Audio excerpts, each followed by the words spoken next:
Starting lineup for your University of Utah Skating Utes. At left defense, number 5, Dylan Dix. Right defense, number 4, Cole Music. Left wing, number 24, Ethan Light.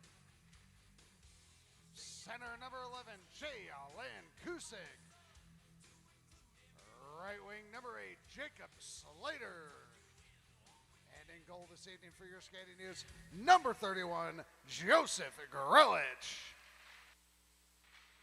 Ladies and gentlemen, at this time, if you'll kindly rise and remove your caps for the playing of our national anthem.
Well, good evening, ladies and gentlemen, and welcome to the Utah Hockey Broadcast Channel. This is your play-by-play voice, Patrick McGann, alongside my wonderful partner, Anita Suchia. We're getting ready here for an ACHA Division I matchup between your University of Utah Skating Utes and the University of Nevada, Las Vegas Skating Rebels. It'll be the first place team in the WCHL, the league leading team with 41 points versus the fourth ranked team in the conference, Utah, at 26 points. UNLV comes into the contest ranked number 4 in the country, Utah coming in at 15. This will be the third matchup of 4 games this season. Utah unsuccessful in the desert in Las Vegas in the fall, but they have their chance at home redemption against these Skating Rebels, and every year the matchup seems to get closer and closer. That it does. Should be a really exciting, fun game to watch. I expect fast game and some hard hitting. That's right. Expect a very fast-paced game. These are two teams that can move the puck pretty quickly, have a lot of speed on both sides of the ice. But we've got a fresh sheet of ice. We're getting ready to drop the puck. Landon Kusik and Kelly taking the draw at center ice between the Utes and the Rebels. Moments away. And we are underway from 4,500 feet in Salt Lake City, Utah. Immediately off the draw, it'll be Ethan Light pressuring the puck, and then it's cleared the full length by UNLV. Icing waved off. Puck's played to Slater. He tries to dance around a man. That man lost his stick. That was Flanders. And then it's taken away by Cole Music, the defenseman. He skates it in, fires a wrister. It's deflected. It's still bouncing. And then it's eventually shoveled away by Rob McCollum. It's then picked off. And UNLV will backhand it the other way. It's turned over. Music once again. Light skates it in, makes a nice move. Light with some space. He shoots. He scores! Ethan Light gets Utah on the board. 19 minutes, 21 seconds. Wow, less than a minute into the game, and Utah gets on the board first. Totally caught Benedetto off guard. I think that puck had a little knuckle action on it, and Ethan Light must have saw an open lane. I'm so happy, I can't even tell you. What a great start for the Skating Utes. Way to get that game started. On home ice. It's the starting line. They didn't even complete their first line change. No! 39 seconds into the contest. And it's the home team with a 1-goal lead. McDonald plays the puck forward to Delaney, who skates it in. Langenbrunner keeps it in at the blue line, backhands it to the opposite side. Urtis plays the puck. It's then turned over, and UNLV is able to get it out. Ethan Light, of course, 4th in scoring for the Utes. He's got, in 21 games, he's got 10 goals, 10 assists for 20 points. So I don't know if we've seen Vince Benedetto for UNLV before. We're usually seeing either or Pavlison or Wixon, and two very talented goaltenders there from UNLV. Did not make the trip this time around. And big shoes to fill for number 1 in black, Vince Benedetto. But it'll be Utah immediately playing it out. It's saucered directly into a defender for UNLV. That one being Barry. Now, Benedetto actually has racked up a lot of minutes this season. You and I haven't seen him before, but... There's a shot, they score! And UNLV answers right back. It looks like that is Bradley Gallant. And we're tied at 1. And we, 2 minutes have not even, 1.5 minutes into the game, and we've already got a 1-1 game. And it's gonna be, maybe it's gonna be, as Chris Perry likes to say, defense optional? 1 minute, 31 seconds, 2 goals between these two WCHL rivals. Yeah. What a start to this game, man. Both teams just coming out firing. Utah dumps that one in. It'll be Schwab to chase after it. Plays it back the opposite way. It'll be taken away by 4. There is a 2v2 scrum along the half boards. It's then played out. UNLV able to get that out. There is a big hit. Oh, it looks like there might have been some contact on the knee of number 21. Oh. Tristan Rand. And there might be a kneeing penalty against Jackson for Jackson's Utah. Going into the box. I'd assume kneeing. It's a dangerous penalty, but referee's discussing this one. Oh, Rand has managed to get up onto his skates. I'll tell you what, getting kneed, I don't know if there's anything more painful in the game of hockey. That is extremely, when two knees collide, it's a tripping penalty. Tripping penalty, okay. But a kneeing, oh my goodness, those sting a lot. Oh yeah. And you do have pretty substantial knee guards around your knee for that reason. But not a lot of padding, not a lot of, human normal padding around there. That's right. UNLV to the power play. It's our first power play of the game. Got some jostling in the face-off circle. Referee taking his time here, and then eventually he's able to drop the puck. And UNLV controls off the face-off. But a nice active stick from Gephardt was able to spear that puck up into the air, but it wasn't able to get out of the zone. There's a point pass to Wyatt, and now it'll be Captain Alec Johnson. Johnson stick handles to the goal line. He goes to dangerous Gallant. right now in front of the net. And then it goes back to the point. Wyatt once again. That one being Cole Wyatt. Up to the point. Max Johnson just kind of parked himself right there in front of the goal. There's Gallant. Recently scored a goal for this team. Cole Wyatt once again at the goal line, fires a shot, and Greilich's pad does get a piece. Wyatt keeps it in. And UNLV still controlling. 50 seconds expired on their power play. Wyatt a shot, pad saved by Greilich. And now it'll be Jackson Wyatt over to Cole Wyatt. As there's a one-timer, and it never got to the net. So to retrieve that one is Johnson. Johnson across to Cole Wyatt, who fires a shot. It was tipped, and then Greilich makes the save. Terrific save by Greilich, because indeed that was redirected. There was, I want to say that was Max Johnson parked in front of the net, and good job by Greilich to make that save. 51 seconds remaining on the Rebel power play.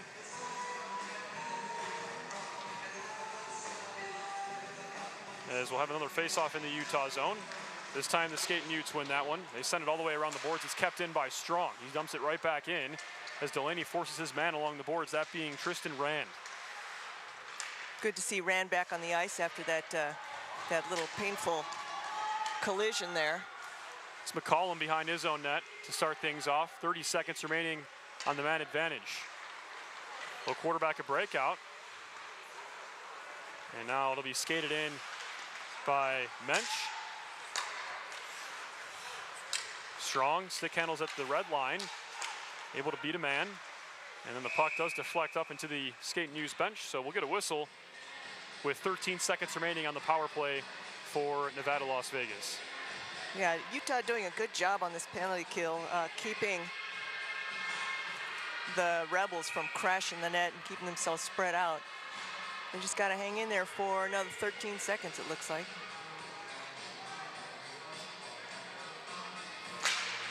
UNLV controls off the draw. They'll have 10 seconds to attempt a shot on goal on this power play. Jackson Wyatt back to Cole Wyatt. Johnson a one-timer, and it's blockered away by Greilich. And Jackson's out of the box. The Utes back to full strength. There's a shot from Johnson, and it was high. Puck skied up into the air. Drops just beneath the skates of Jackson. He tried to tip it to Delaney, but was incoherent, and then it's taken away by the Rebels. They'll skate it back in. Fast-moving game right from the get-go here. Both teams going in and making their transitions really quickly. McDonald will stick handle in front of his own net, and then eventually drops it off for his teammate, being Kenyon Carter. Curtis dumps it in. Di Benedetto comes out to play the puck, and UNLV gonna break this one out. Grant Smith, the man. And he's hit hard along the boards. He crashed, his face basically crashed into the boards there, and now it's Fisher skating it in. Echoed off the ceiling, that hit. Immediately pursued by Schwab, or excuse me, Kraft. And now it's Ford at the point, who risks one. It's a pad save by Greilich. As we're now 5 minutes into the contest, Ford dumps it right back in. Greilich will get a piece. He then shovels it away for Cole Music to take it over. He plays that puck up into the air. And a nice, oh my goodness, it's a high stick against Kraft. I'm not sure about that. That was below the crossbar. That was a really nice play by Kraft. Kraft actually waited for the puck to drop so he could like not have his stick blade too high. So I think he was surprised as well. And correct me if I'm wrong, but the rule is if you touch the puck above the crossbar, that's when you get a whistle. I think that was well below the crossbar. The crossbar being 4 feet from the ice. The crossbar is pretty. I mean, on me, it's like chin level. That's quite a ways up there. But nonetheless, we're not wearing these striped uniforms, so there you go. So we'll face off at center ice. It'll be Schwab dueling Kelly. Now, you know what's interesting is maybe I'm seeing things, but this UNLV team doesn't look physically as big as I remember last couple of seasons. They're just, you know, still good size, but I remember maybe it was last year, their team was quite tall, and now we're completely confused. We can't decide where the face-off's going to be, so I guess it'll be in the Utah zone.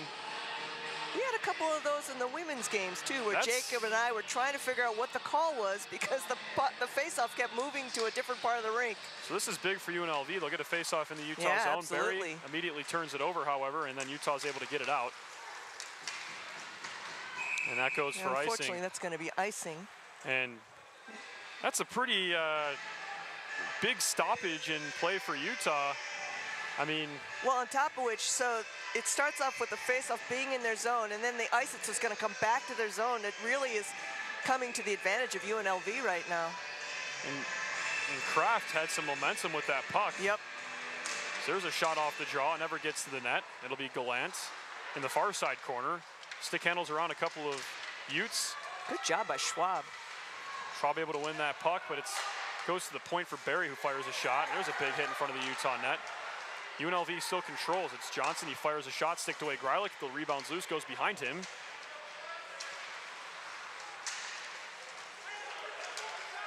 And Utah able to get that puck over to Gephardt, and they send it all the way out. And Utah's able to get a much-needed change. Yeah, spent a lot of time in the Utah zone because of those two face-offs, so I'm sure those legs are tired. Here comes Slater. He skates it in near side, sends it to the center, and nobody home. Oh, it's picked up by Utah again. This time it's Sunigal. And UNLV is able to get it out and force Utah to reset. Delaney skates it in. Ooh. Sends a shot on net, sticked away by Di Benedetto. Sunigal pushed off the puck there. Light trying to win that one for his team. Strong pushes him there. Sunigal fires a shot. It's deflected. Wyatt takes it away, and Rand will skate this one out. He dumps it in. He'll follow that one up. Delaney. Now it's Strong. on the near side for UNLV. Sends a centering pass. Whoops. To Rand. He didn't get a stick on it, so it goes all the way back to their own zone. A pass from Benedetto, and here comes Randy. Shoots, and a good save by Greilich. He couldn't quite tell where it was. Potentially had an assist on that shot. That's a heads-up play by Di Benedetto to see the open man and get a shot on goal there for UNLV. But Utah came out with some firepower in the first, I don't know, 20 seconds. Now UNLV establishing themselves, looking like the, I guess, team on top at this point. Right, coming into this contest ranked number 4 in the ACHA. Utah ranked, you know, Chris said it was 20th on his podcast, and so his stats are more updated than mine. I just have mine are left from last week. So substantially further down the rankings than UNLV. Utah needing it, and that puck does go out of play, but Utah really, really needing at least one this weekend against UNLV. I mean, obviously 2 would be fantastic, but it's a very talented team. I don't think Utah's managed, actually, Utah has not managed to have a home sweep of UNLV since moving to the M1 level and joining the WCHL conference. So a sweep this weekend would be huge for this team, but we still have a lot of hockey to be played between these two rivals. And don't forget, 20th place is kind of on the bubble to qualify for nationals. Utah goes from being well in the conversation, dropping a little bit, but still well within their means to qualify for that national tournament. Still within their ability to control their destiny. It'll be Erdis. He skates in, drops it off to McDonald. He wrists one, and it's a good save by Di Benedetto. Nice fancy little moves by McDonald, like, you know, skate to stick to goal.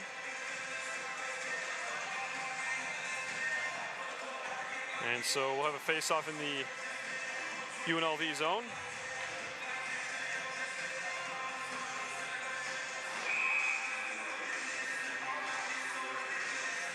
And Erdis will take this one for the Utes.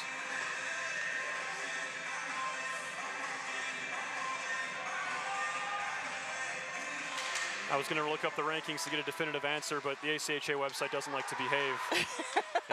It especially doesn't like to behave during game time when we need it most for some reason. That's right.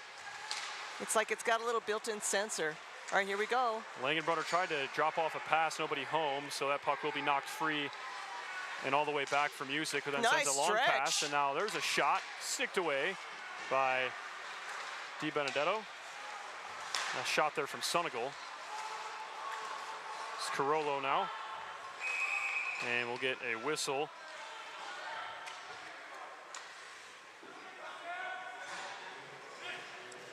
I'm not sure.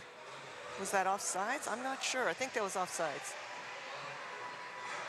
That must have been. I thought the Utah players were trying to get out of the zone, but apparently not soon enough, not quick enough. So the official ranking from the ACHA as of January 28th has Utah sitting at 17 and UNLV sitting at number 4. Okay. So Utah definitely quickly approaching the could be bumped by an auto bid territory. Right. But really, still, really would not be good for them to drop much lower. And that, there's still plenty of season left to fix that. Absolutely. They do have an important Oklahoma road trip coming up after this weekend. There's a pass to the tape of Johnson. Dix hit him off the puck. Johnson takes over again, and a nice play by Landekusic to pick off that pass. Now he'll skate it in. Utah with a 3-on-2. Landekusic, a little bit of a slow pass over to Light. It was then knocked free by Wyatt, and now here comes Gallant, drops it off for Johnson, fires a shot, and there's a save. Wow, what a save by Greilich. What a save by Greilich. And the puck eventually ended up behind the net, and I'm not sure what ended up happening there, but now it'll be Light on the counterattack. He skates it in. Light makes a move. And good defense trailing there by Rob McCollum, and we got a whistle way back behind the play. And so we'll have a penalty maybe. Yeah, somebody's going to go to the box. Cross-checking. On someone. We just don't know who yet because, here they go. It's going to be on UNLV. Utah to their first power play of the game. Penalties on number 28, Keith Mensch.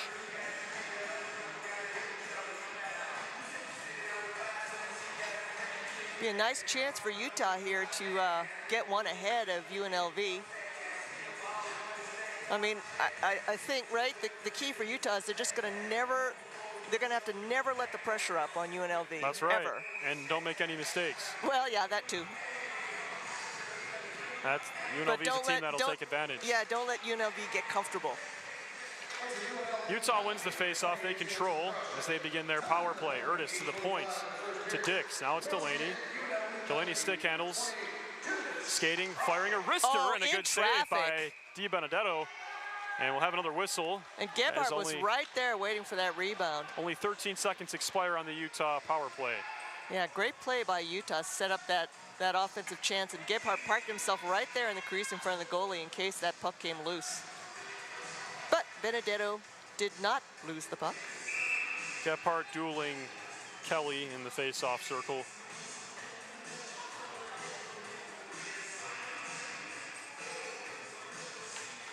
And Utah wins that face-off. They're able to keep it in. It's Urtis on the near side.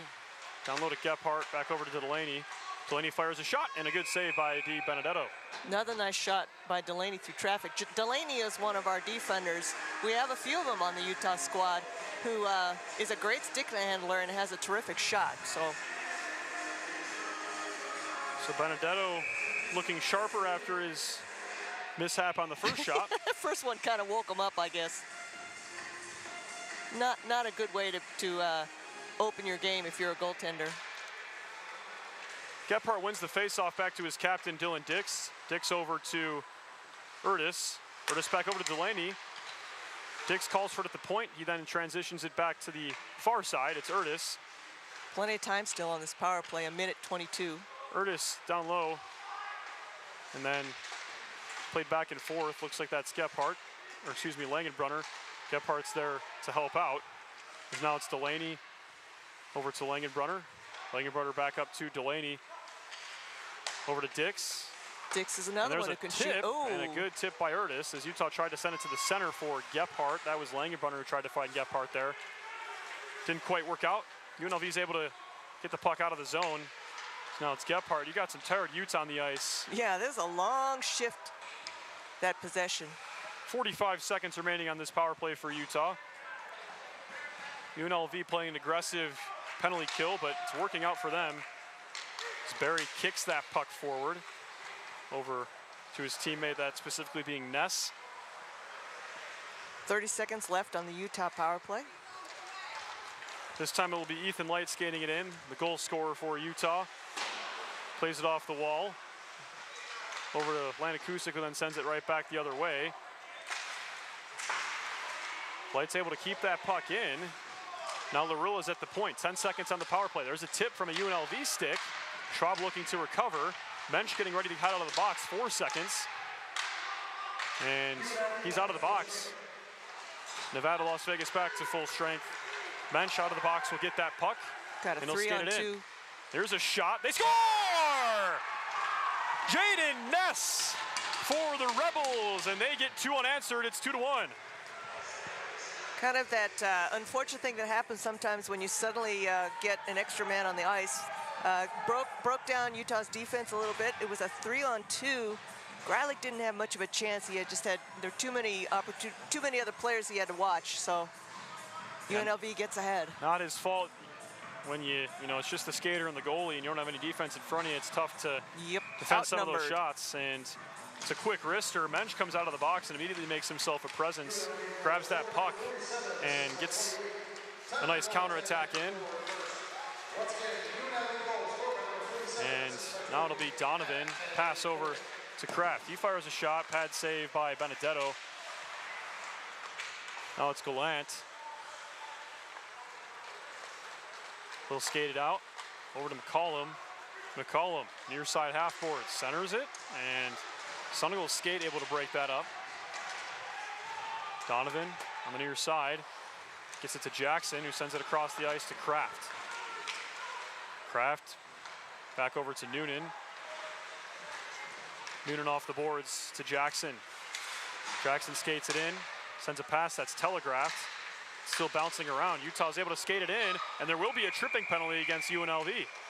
It looks like Langenbrunner was the one who drew that call, and that'll be the captain for this team, Alec Johnson, the Minnesota native, to the box.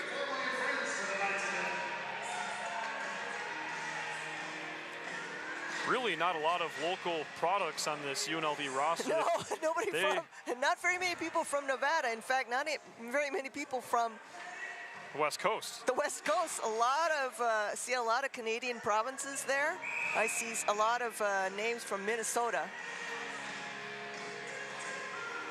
As they go, looks like they go far. They go far and wide to recruit. They do. I hear some shouting going on. I was looking down, trying to look at the names. Was that from the fans? Dix will stick handle on the near side. Now it's over to Delaney. Utah's back on the power play. It's Langenbrunner for Utah. Drops it off for Delaney. Delaney point pass to Dix. Back over to Langenbrunner. Langenbrunner opts to send it back to the opposite side. It's Delaney. Fires a wrister. It was deflected and never got on net. So it'll be taken away by Nick Flanders. Oh! It'll be Delaney who skates that one behind the net. Drops it off for Michael Urtis. Nice pass. It'll be Langenbrunner along the boards. Trying to find a man, but hits a UNLV skate, and they'll eventually just kick that one all the way down, with Utah having only 1:05 to go on their man advantage.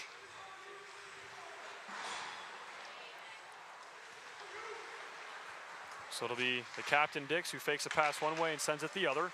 Light will skate it in. He's behind the net, leaves it for Slater. Slater to the point for Larilla. Back over to Light, who tried to one-time it, but puck bounced over his stick. Schwab over to Light. Light fires a shot. Schwab trying to get a piece. It's still bouncing around and eventually covered up by Benedetto. Boy, Schwab was doing everything he could to try and get a stick down the ice, but he had two defenders he had to fight off. 33 seconds remaining on the power play for Utah, the second power play in a row.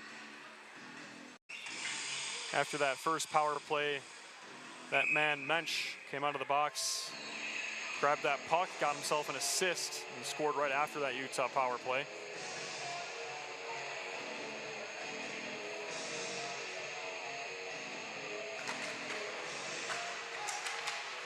Face-off is won by Utah. Light's got a little bit of space, and eventually Kelly takes that puck away from him from behind him. Nice play by him to break it up. Barilla was pushed off the puck. Coming in to help is Slater.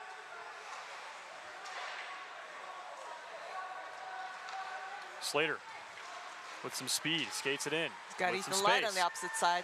Still skating, drops it off for Light. 5 seconds remaining on the power play for Utah. Light, near side corner. Schwab doing a good job of parking himself in front of the goal for a pass. deflection. There's a shot, oh, and it's deflected just wide. And now Johnson with some space will skate it. Alec Johnson. Good defense from Utah to get back. That was Larilla. And UNLV will just opt to send it back to reset. Yeah, stopping that breakaway. Fisher backhands it in, chasing after that Strong. First man there is Jackson for Utah. Then it's over to Larilla, who sends a long pass to Donovan. He gets his stick on it, but Jackson Wyatt was on him hacking there.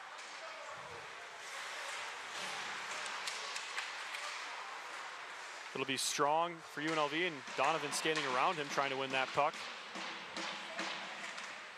And Kraft looks like he's coming in to help, try and help. Jackson sends it towards the net, hits the shin pads of Carollo. Strong over to Jackson Wyatt. Now it's Rand who gets a stick on it, and he'll skate it down. He's got Donovan behind him. Donovan able to force him to pass that puck away. And there will be a penalty against Utah, will be a slash, as it looked like Strong from UNLV lost a glove in the process there. Ouch. Carter will go to the box for Utah. 2 minutes for a slash, and now each team has now had 2 penalties apiece.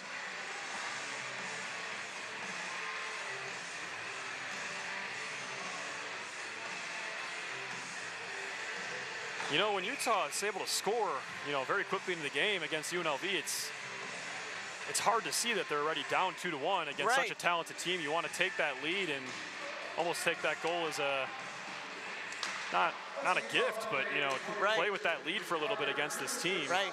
And, you know, I mean, UNLV, of course, as you would expect, came right back, tied it Yeah. up, and then at this point, right, with just under 5 minutes in the period, they're out shooting Utah 11 shots on goal to 5 shots on goal by Utah. So they're, right, that momentary getting ahead, I think they kind of squandered that opportunity.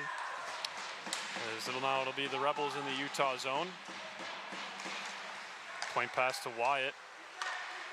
Cole Wyatt now fires a shot. It's blocked by Dix, and it does go out of play.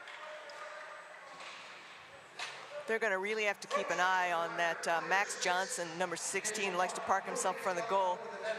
In 25 games, he has 20 goals and 10 assists, and he is he's third in total points scored on this UNLV team. Now, we know whenever UNLV comes to town, they got scoring power, but 20 goals, that's in 25 games. That's pretty impressive.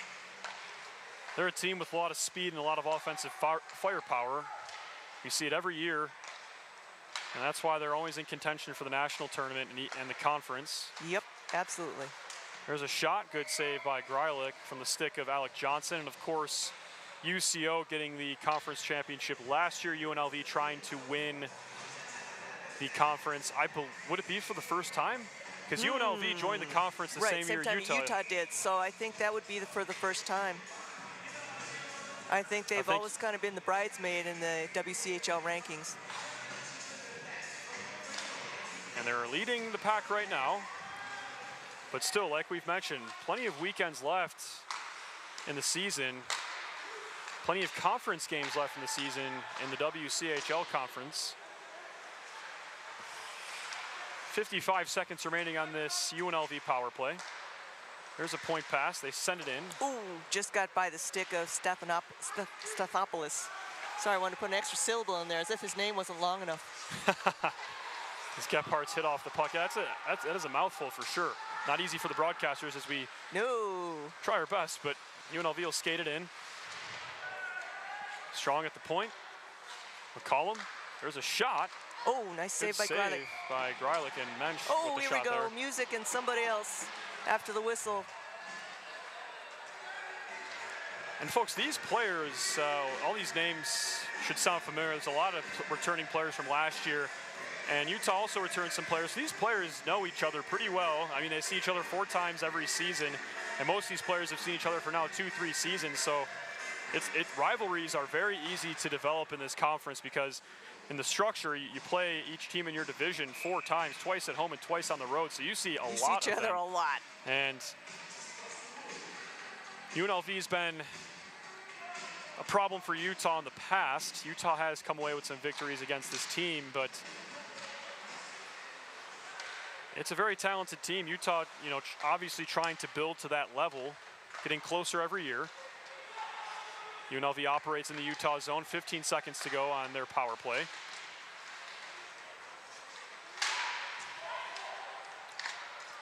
Jackson Wyatt at the point, over to Cole Wyatt. Carter's out of the box, and Utah will skate 5 skaters now. Centering pass is blocked by Cole Music. Good defense there by Music. Now it'll be skated out by Landon Kuzik. Utah really unable to complete the crisp passes we saw in weekends prior. And we got a penalty coming up. Oh, and somebody's still on the ice. That looks like Landon Kuzik. Penalty against Nevada, Las Vegas. That one specifically going against number 37, Cole Wyatt. That'll be nice for Utah because, as Anita just mentioned, he's their leading scorer. So anytime he's out on the ice is a good thing for Utah. A good thing for Utah.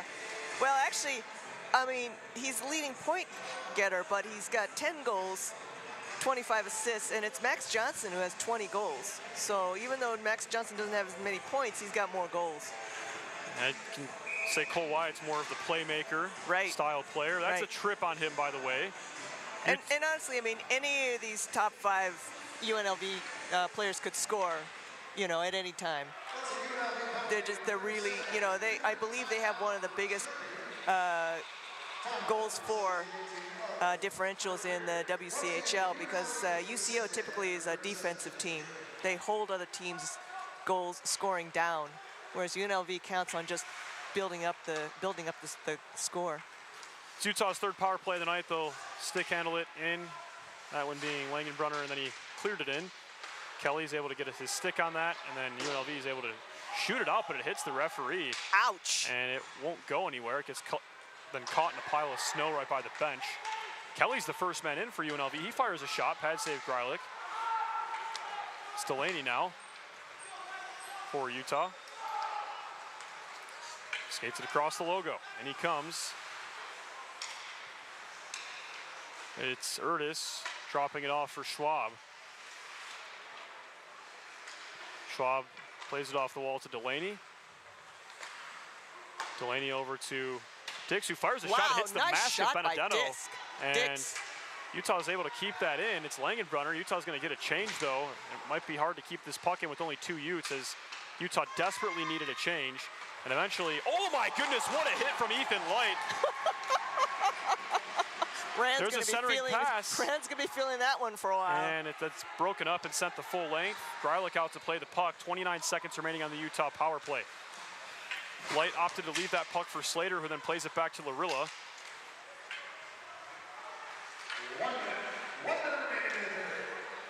With a minute to go, UNLV sends that one all the way around the boards. 200 feet long, the full length. Greilich comes out to play it, and it will be Ethan Light to quarterback the breakout. 5 seconds remaining on that power play for Utah, and that looks like it'll just about do it. Cole Wyatt out of the box, the leading goal scorer for these Rebels, is free from the sin bin. UNLV dumps it right back in. 30 to go in the first. Utah just flips that one up into the air. Johnson just sends it right back. Noonan trying to get that one over to Donovan, and then shoots out to the middle for Utah. Lanakusik over to Noonan, who leaves it for Donovan. Donovan maintains possession. He skates it in, leaves it for Slater. Slater a shot. Oh, and it's just padded wide. And that was right at the buzzer as well. Right at the buzzer. Good opportunity for Utah. After 20 minutes of play from Salt Lake City, it's the visiting team, Nevada-Las Vegas, on top by a margin of 1. It's 2-1. UNLV. What a first period we saw, Anita, between these two teams. And what's nice to see with Utah is they've built up that shots on goal, those offensive chances better in the second half of that first period. So that's good to see. They're going to need that and keep that pressure up against UNLV. It's the 4th ranked team versus the 17th ranked team. We're at the first intermission. You're not going to want to miss the next 40 minutes of play here from Utah. After 20 minutes, it's UNLV 2, Utah 1. We'll see you back here for the second period in just about 15 minutes. Don't touch that remote, folks. We'll be back.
thoughts to the fans that have been always watching at home?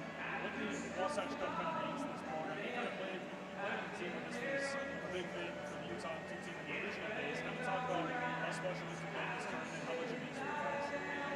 This tournament for me, as a player in the program, when I played years ago, it was more special to me. You know, we had the package championship after I played, made it to nationals both times. That was special. You talk about this, you got to fight like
Welcome back to the broadcast, ladies and gentlemen.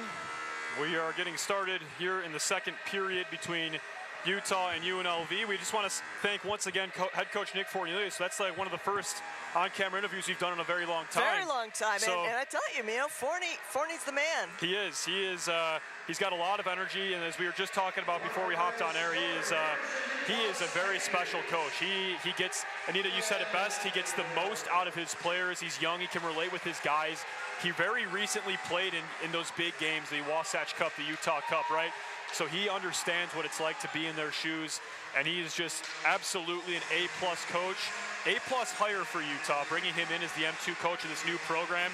And you could see how he's built this program and brought it back up. We just want to thank him once again for hopping on that interview with us during the intermission, and we also want to wish his team the best of luck. Unfortunately, we won't be able to broadcast any more of their games on these airwaves this season. They're away from the building the rest of the year, but they're playing in the Utah Cup tomorrow in a really big game against either Weber State or UVU. Who are playing right now for that slot. That's right, and so hopefully Utah will get that decided soon, so they'll see who they can play and coach can make his preparations. But I'd love to see a Utah versus Weber for the championship tomorrow. That's what I'm fingers crossed for. And there'd be nothing sweeter for Coach Fornelius and his team to win a tournament that they were kicked out of because they won too many and went up to M1. Oh, that's right. That's your era. That predates me. And so for him, he's, as he mentioned it would be very special for his team. And so all the best to Coach Fornelius and his boys, and thank you very much, Coach, for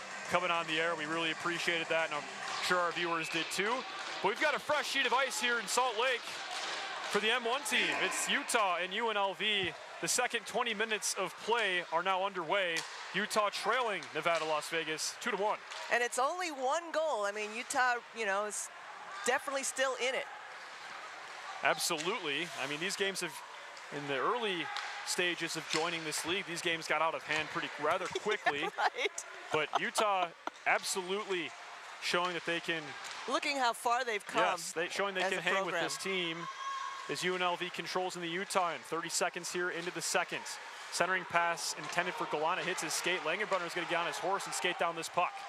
Sends a centering pass to Urtis, and it was just at too steep of an angle. Yeah, kind of a risky pass there, but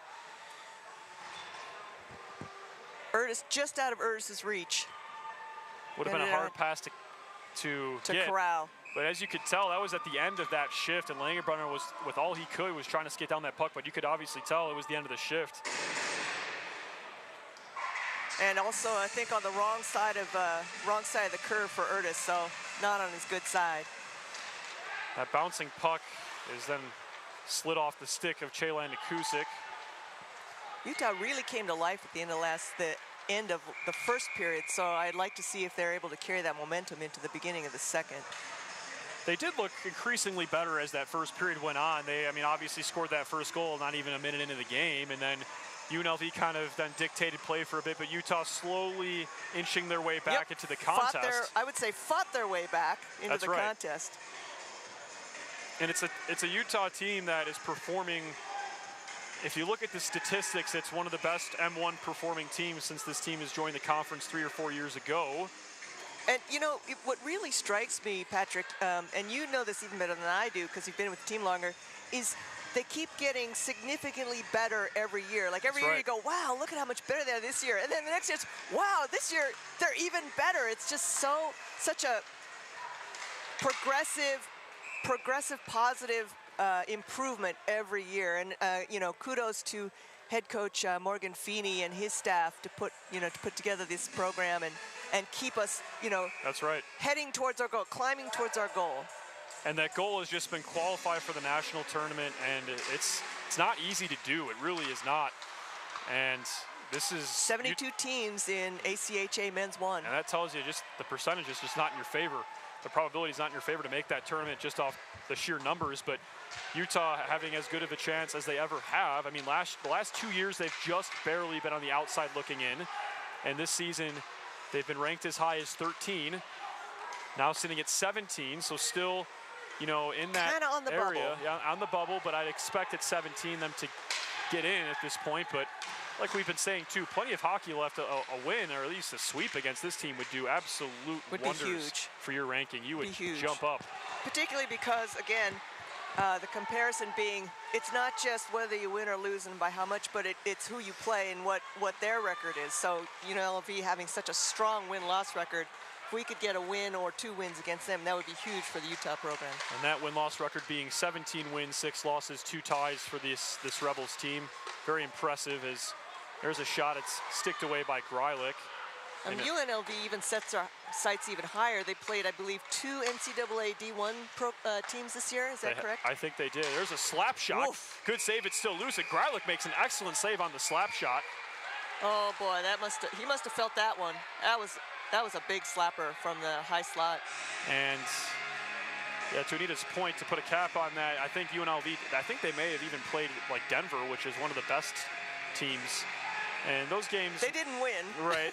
Those games aren't close, but the fact that they're doing that, I guess, quite frankly, shows their intentions. I mean, that might be a team that might try and go to that level at some point. Join Arizona State out here in the West, along with the 2 Alaska schools. So the faceoff's won by UNLV. They're unable to corral it in the zone. Stathopoulos is able to clear that one all the way in.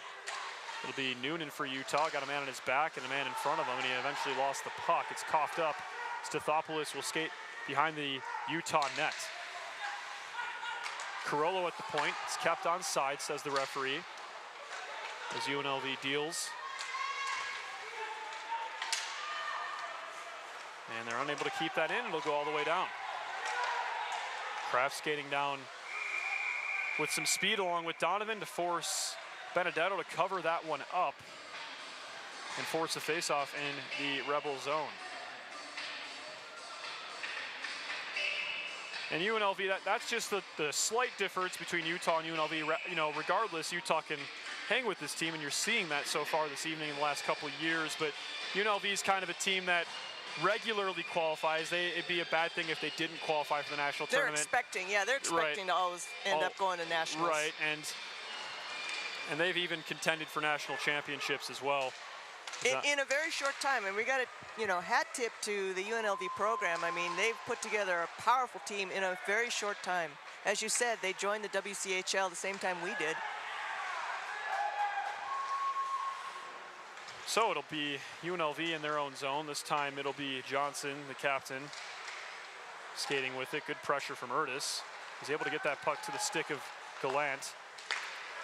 And Gallant passes that one over to Mensch. There's a shot. It's deflected high. Urtis plays that one along the wall. And that puck does eventually get out. McDonald able to get that one out. Here comes UNLV. They have some space. Mensch fires a shot. It's just wide. Jackson Wyatt at the goal line sends it right back to the opposite side. Max Johnson's waiting for that puck. Sends it over to Jackson Wyatt. And Utah, nice pass there to get it out. Nice pass by Langenbrunner to Slater. Slater skates it in. Centering pass, Lana Kusick peels back, waiting for some white jerseys. Fires a shot, hits the shin pad of Fisher. Delaney. It's then taken away. UNLV sends that one high into the air. Larilla takes it over. He's hit pretty hard, but he's able to get the puck over to Light, who then tried to send it to Lana Kusick, but it was out of his reach, and eventually it's taken away by Grant Smith. He mishandles the puck. Light gets his stick on it. He skates it in. Light with Slater. Good defense there from UNLV. Lana Kusick shoots. Oh, what a save by Benedetto. Lana Kusick's going to be kicking himself for that one. Yeah. He had plenty of time and space. Benedetto makes a huge save for his team. Yeah, I think you're right. I think Lana Kusick had enough time to corral that puck, get a little bit better control, and then Benedetto had actually given him the far post. So, nonetheless, Benedetto does make a terrific save. And this is a big play for Utah. You've got some tired Rebels on the ice. They can't make a change on the icing call. They cannot. Schwab needs to win this draw for Utah. to keep those Rebels from changing, and there'll be a face-off violation against UNLV. One warning. And Utah does win it. It'll be Carter, near side half wall, sends it across the zone, hits the glass, drops down. It'll be Gibney. Backhands it over to Schwab. Utah effectively playing with fresh legs, and UNLV, well, I guess now they'll be able to get this puck out. But you've got some tired legs on there for UNLV. We've got an icing. And they're not going to get a break with the icing. My goodness. Yeah, in fact, one of the line officials had to go grab that. The UNLV player says, no, it was icing. You don't get to go yet. I just saw Fisher stretching a little bit because his legs are probably just toast right now. I mean, hockey is short shifts with lots of bursts of energy, and so high intensity. It's tough. Yeah, that's high right. intensity UNLV output. Is able to win this faceoff. They're just going to slap this one up into the air. Utah's just got to keep it in. They do so. It's Erdis. He'll stick handle with it. Gets it to Langenbrunner at the doorstep, and no shot comes of that.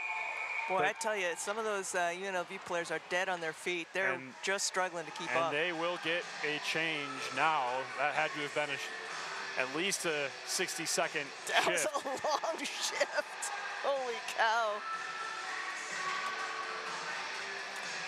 Yeah, a minute doesn't sound like it's a very long time, but trust me, like when you're on a shift for that long, it's exhausting. It truly is exhausting. It was a good job by Utah to wear them down. They basically gave them all they could handle there, and eventually Benedetto was able to get that puck covered up. But yeah, you know, Benedetto was looking for a chance to stop the puck just so he could give his teammates a chance to change lines. Usyk able to keep that puck in. And UNLV then takes it away and skates it out. Cole Wyatt fires a shot that hits the shin pad of Dylan Dix. Sunigal and Dix in that scrum. Dix able to get a stick on it, but it goes directly to Carollo. As now UNLV deals in the Utah zone. Carollo behind the net. And two players fall down there. Sunigal being one of those for Utah. Looks like he was brought down. Kind of looked like he was getting hauled down from behind, but no whistle. Yeah, I agree with you there. But yep, no whistle. They play on. It's Cole Wyatt on the near side. Oh man, UNLV really cycling quickly right now in the Utah zone. This is a dangerous setup for Utah. And now they're tiring Utah's legs out. There's a shot, it's just wide. Yep. Kraft trying to get that puck out. It looks like Utah will get possession. They just got to get it out. Music plays it to the stick of Donovan. Expect a dump and change here, and that's what we will get. That's what we're going to have. A complete line change for Utah. All three forwards, two defensemen.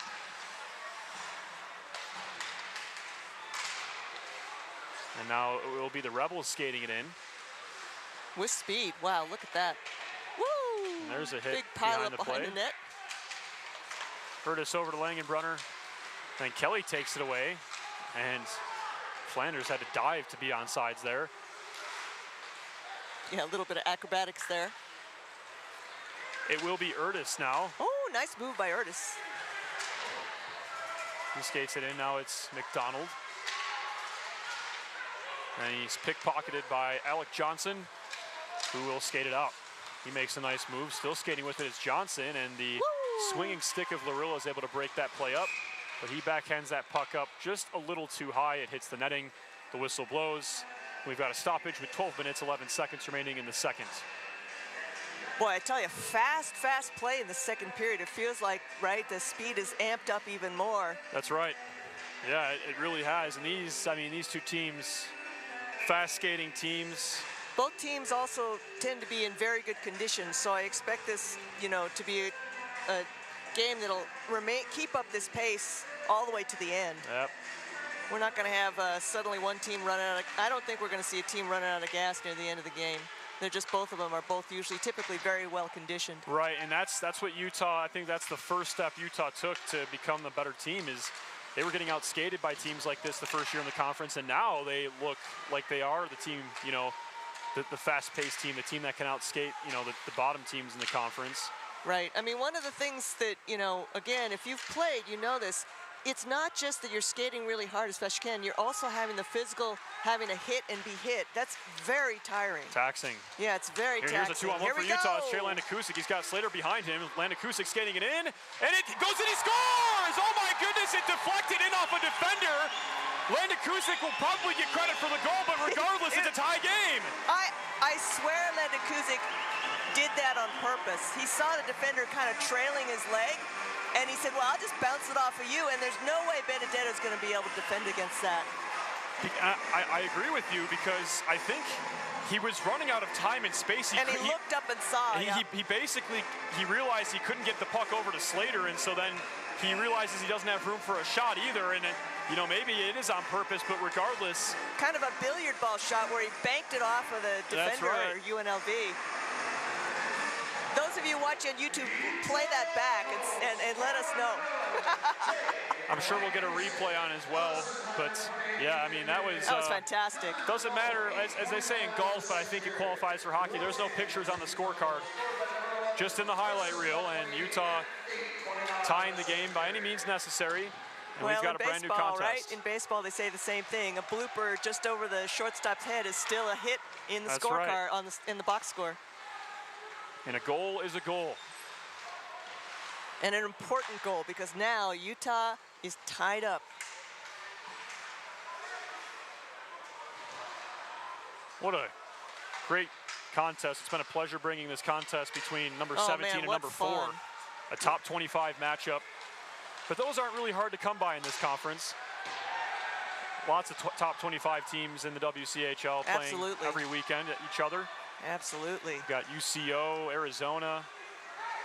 Right, UCO, UNLV, Utah, Arizona, and Colorado making it 24. And just outside of the 25 is Oklahoma at 26, Colorado at 28, Colorado State at 28. And then Arizona State, who we have already acknowledged has been having just a really odd off years, trailing back down at 36, and here we go. Yeah, punches being thrown, but even I was back to talking about the speed of this game.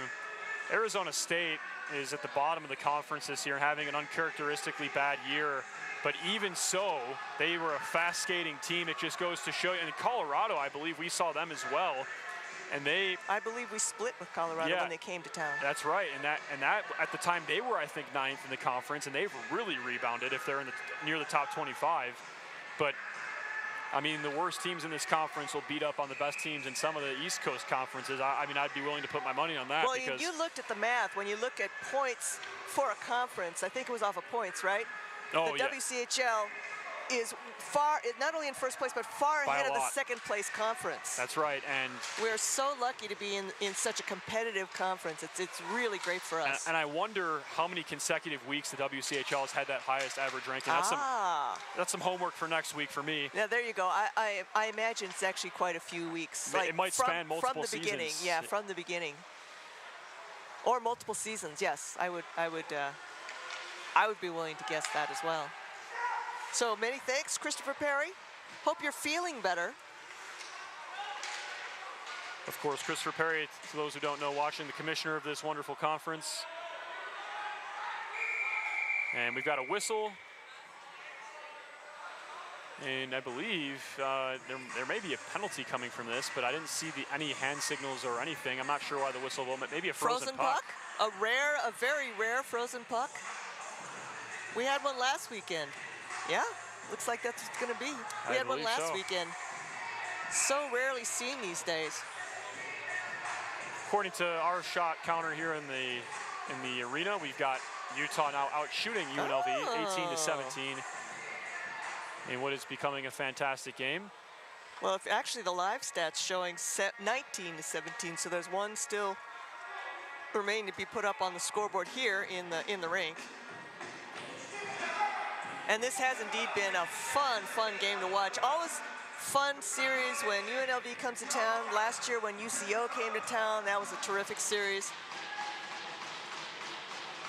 That's right, yeah, that was a fantastic series. I bet Utah is very much looking forward to that one game they get to play against UCO before On the Oklahoma. Yeah, on the Oklahoma road trip. What great defense there from Slater to break that up and get the puck out. To tie up his man. Music then applies the body on the same rebel there. He's still keeping him wide.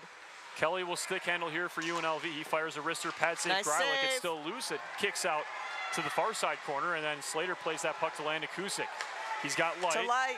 Light makes a move, and it's broken up by Jackson Wyatt.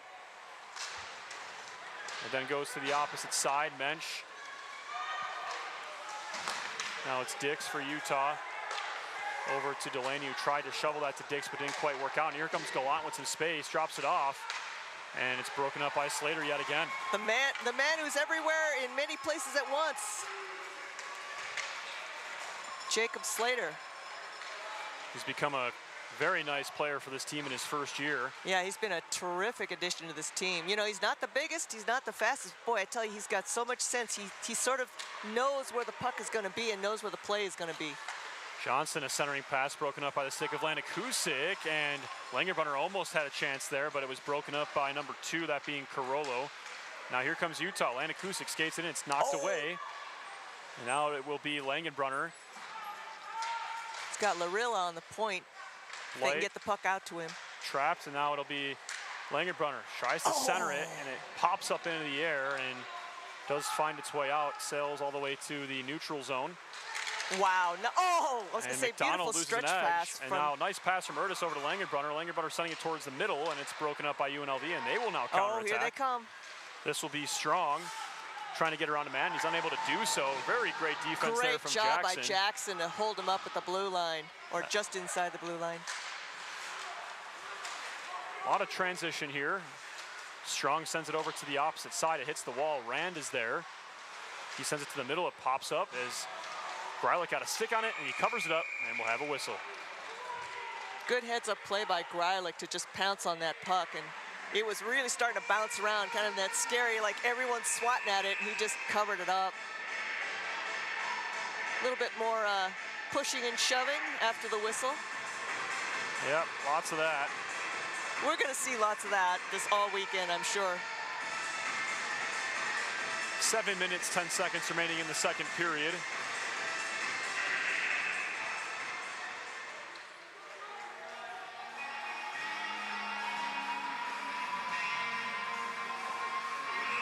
Face-off will stay in the Utah zone after the frozen puck. Schwab and Strong, 17, dueling 17 in the face-off circle, and the 17 in white prevails, but Utah's unable to keep it in, get it out, excuse me. And then eventually they do, as the puck goes down into the UNLV zone. They'll skate it out. Dix trying to get it to Giboney. He's tied up with Cole Wyatt. He's tied up along the boards. Puck does come out. Johnson cross-ice pass to McCollum. He dumps it in. Cole Wyatt is there. He skates with it. Boy, top of the slot. Cole Wyatt has got some speed. Sends a one-timer, or intended to be a one-timer across the zone, and thankfully for Utah, does not hit any UNLV sticks. Rand loses an edge. Good defense there from Schwab. Dix trying to spin around a man. Wyatt's then hit very hard by Schwab. Kelly fires a shot, never gets the net. It's deflected. Now it will be Music who skates back behind the net. Boy, watching the UNLV on this last offensive possession, they looked really stymied by the Utah defense. They could not get open and get something going. There's a long pass. Icing's waved off. It was tipped. Larilla behind the Utah net over to Sunigal. Oh, too bad. Nobody in the area. That puck's knocked free. There's a shot. Good save. Rebound. Wow, terrific and save Utah's by able to Greilich. fend that off, and it'll be skated out by Donovan. What a great defensive sequence there for the Utes. Donovan just getting the puck in deep as a scrum ensues. Jackson Wyatt over to Jake Berry. Kraft, really nice defense there from Oliver Kraft to knock his man down, but UNLV is able to come up with a Jackson Wyatt over to Gallant. At the point, Mensch is calling for that puck. He eventually gets it. He's at the goal line, fires a shot, good save, and then it's kicked out by the stick of Greilich. Good job by Greilich to swat that out of the zone, or swat that out of the crease. Carollo at the goal line once again, and we have a whistle, and there's an interference penalty. Oh, that's going to be against Utah. And that will be against UNLV. Oh, I was wrong. That will be Happy Heath to be Mensch, wrong. one of the few Las Vegas natives of this team. Utah back to the power play for 2 minutes. So the reason I automatically thought it was going to be on Utah is because it's rare to see interference in, you know, when you're on the offense, when you have offensive possession. Right, but it was behind the play, which makes sense for an interference call. Yep. But regardless, Utah to that 2-minute power play. And the face-off is won by And there UNLV. goes the other way. Pretty big moment for Utah. They've been really playing well this second period. They really have. They really picked it up, and they're just going toe-to-toe with UNLV. A goal here would be huge for this team as it's Urtis sending the puck to the opposite side. Dix at the point. Still with it. Over to Jackson, who fires a shot. Gets that puck right back. Trying to send it over to Langenbrunner outside of his reach. Two sticks collide. The puck pops up, and then eventually it's sent out. So now we have Langenbrunner playing it off the wall over to Urtis. Urtis crossed the zone. Oh, he whiffs on that pass. And it was mishandled by what looks to be Gephardt. And now Utah will have to reset with 1 minute remaining on their power play. Yeah, 1 minute, still plenty of time for Utah to set up something.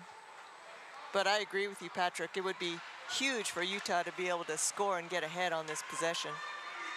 It's Ethan Light skating with it behind the net, playing it to himself. 40 seconds remaining on this power play. Pass goes to the point where it's Landon Kusick. He fires a wrister. It's sticked away by Benedetto. Now it's Landon Kusick who fires a shot. He scores! Trey Landon Kusick gives the Utes the lead. Thank you, Landon Kusick, for following my suggestion. I appreciate that. Checks in the mail. What a wrist shot from number 11. Terrific wrist shot. And Utah back on top for the first time since very early on in the first period. And that's a power play goal for the Skating Utes. And Landon Kusick's second goal, one early in the period, and now this one. That's right.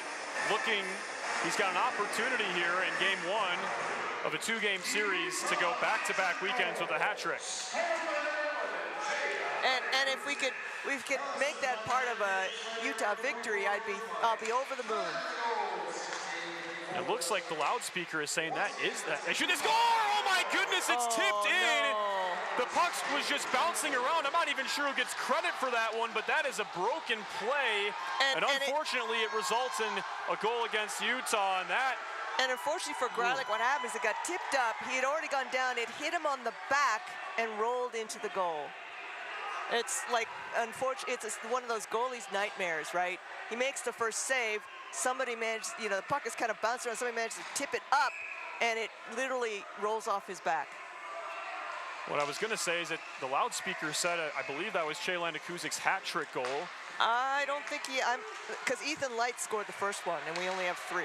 So maybe not a accurate reading from the loudspeaker, but Utah can't seem to hold a lead against UNLV. I mean, every time they take it, they immediately surrender that goal. UNLV comes right back with a counterpunch. And that's why they are so good. That puck is shot from Senegal from the neutral zone, and Benedetto opts to just cover that up. Right, that was kind of a long shot. Good-sized crowd here tonight we've got at the Salt Lake City Sport Complex. Yeah, we've got some fans behind the UNLV bench. I think that might be the M2 team. So it'll be a face-off in the UNLV zone.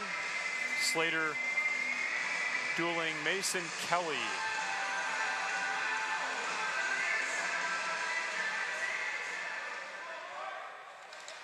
And Kelly wins that one cleanly and sends it to the opposite side. Utah looks to keep it in. And UNLV is able to play that one out. It's Stathopoulos, he skates it in. Oh, good defense by Slater yet again.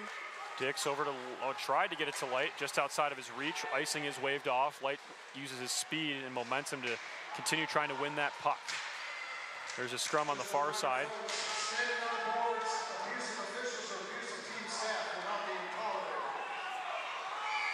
And whistle will blow. And there's a penalty behind the play, and it's a roughing call. This one's against Ethan Light.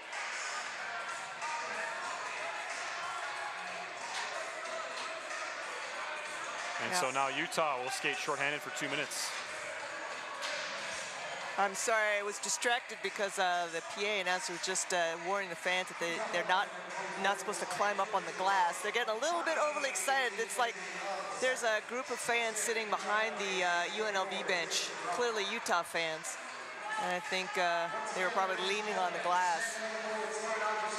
So yes, please, if you are in the arena, please do not lean on the glass or stand up and lean over the top of the glass. Johnson at the point, sends it to the far side corner to Gallant, back over to Johnson. Johnson shakes the defender, point pass to Jackson Wyatt, excuse me. Now over to Cole Wyatt, who fires a shot. It was tipped on the doorstep, but a good save by Greilich. Great it looks like up. the tip from the stick of Gallant, he got a little too much on it and stopped the puck in front of Greilich, and then he was able to cover it up. And tipping pucks in the net is an art, folks. It's not easy. And it's a nice play by Greilich. You want to get just enough stick on it to deflect it, but as Patrick says, you don't want to actually stop its forward momentum. That kind of defeats the purpose. And that's what we saw there. 29 seconds expired on the UNLV power play. Referee's keeping a tight face-off circle this evening. Now it's Jackson Wyatt at the point. Johnson skates it into high slot, fires a wrister. It's well high, but it'll be recovered by Cole Wyatt. Jackson Wyatt, excuse me. We got too many Wyatts on this team. We got 2 Johnsons and 2 Wyatts. You're going to be busy today. Not only on the same team, but they play on the same line. On the same line, of course. Of course. Puck's sitting there in the slot, and Erdis will stick handle it out. He took a moment to see if there was a play or a counterattack that was on, but of course, when you're killing, it's an unlikely chance. And you don't want to get caught shorthanded on the wrong side of the play, for sure. So it'll be the Rebels. They skated across the red line, stumped in. Larilla fires. Oh, he's trying to get it up and over. And now UNLV controls. 25 seconds remaining in the second as UNLV tries to set up a shot. Larilla fires that one high into the air, 200 feet down to the UNLV side of the ice.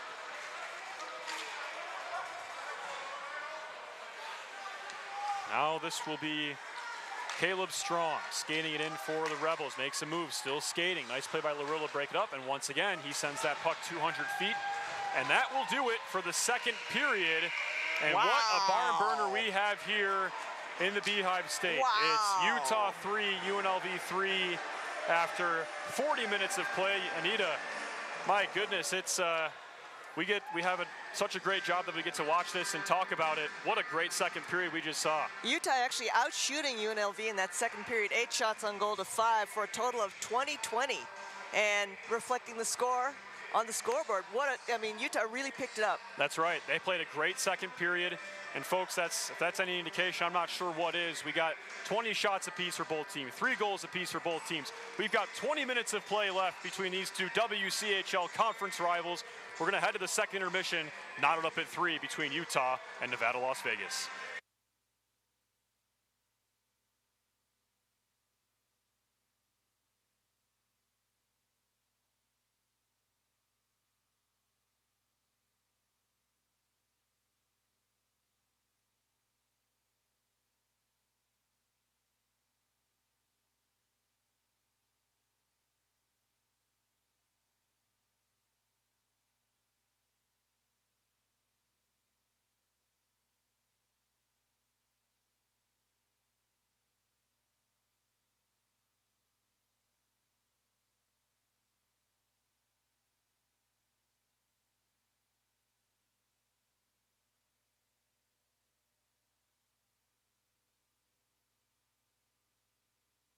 boys. Welcome back to Utah Hockey, ladies and gentlemen. This is Patrick McGann with the head coach of the M2 team, Nick Fornelius. We're happy to have you here on the broadcast, Nick. You're fresh off a big win against Utah State in the Wasatch Cup. Tell us about that. Yeah, I mean, it's one of the best games our team's played all season. It was one of those games where period 1, 2, 3, everyone's pulling the rope, and then even into OT, all 21 guys in that locker room just really pulled it out, really banded together for a win tonight. Absolutely. Great game played by the Utes tonight, and tomorrow you play in the finals. You know who you're playing yet? Not yet. It depends on who wins between Weber and UVU tonight. Okay. But we'll see in a couple hours here and get ready for whichever opponent we have. All right, so what do the preparations look like for that? Are you prepping now? Is it going to be a late night? Because the game's tomorrow, right? Tomorrow afternoon? Yeah, well, it depends. So if Weber wins, then it's a 7:30 p.m. game. If UVU wins, we get the 4:30 p.m. slot. And it's different. For each team's different. We've had an opportunity to play both teams multiple times this year, and Weber plays a physical game. They got a lot of skill guys. UVU plays kind of a grinded out game, and so that'll go into our lineup preparation. What we're telling the team before games, what kind of systems we may adjust depending on who we play, and so we'll see who comes out of it and then adjust from there. Absolutely, and maybe talk to the fans a little bit about, and all those watching at home, what the Wasatch Cup kind of means to this program. You kind of played on the team when this was a big thing for the Utah M2 team in the original days. Kind of talk about how special it is to play in this tournament and how much it means for your guys.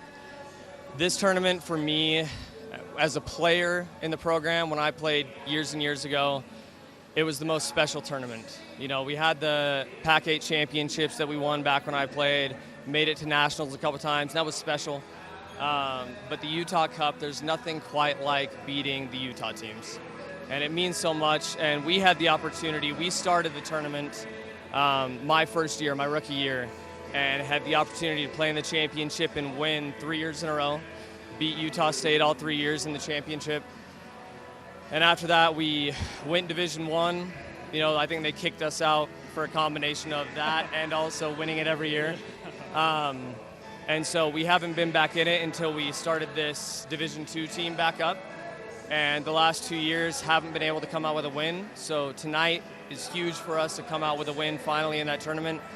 And I think you could really feel it on the bus ride home and in the locker room from the boys. So much excitement, just coming out with a win tonight, finally worked so hard for it, and have a great opportunity tomorrow to make that feeling even greater.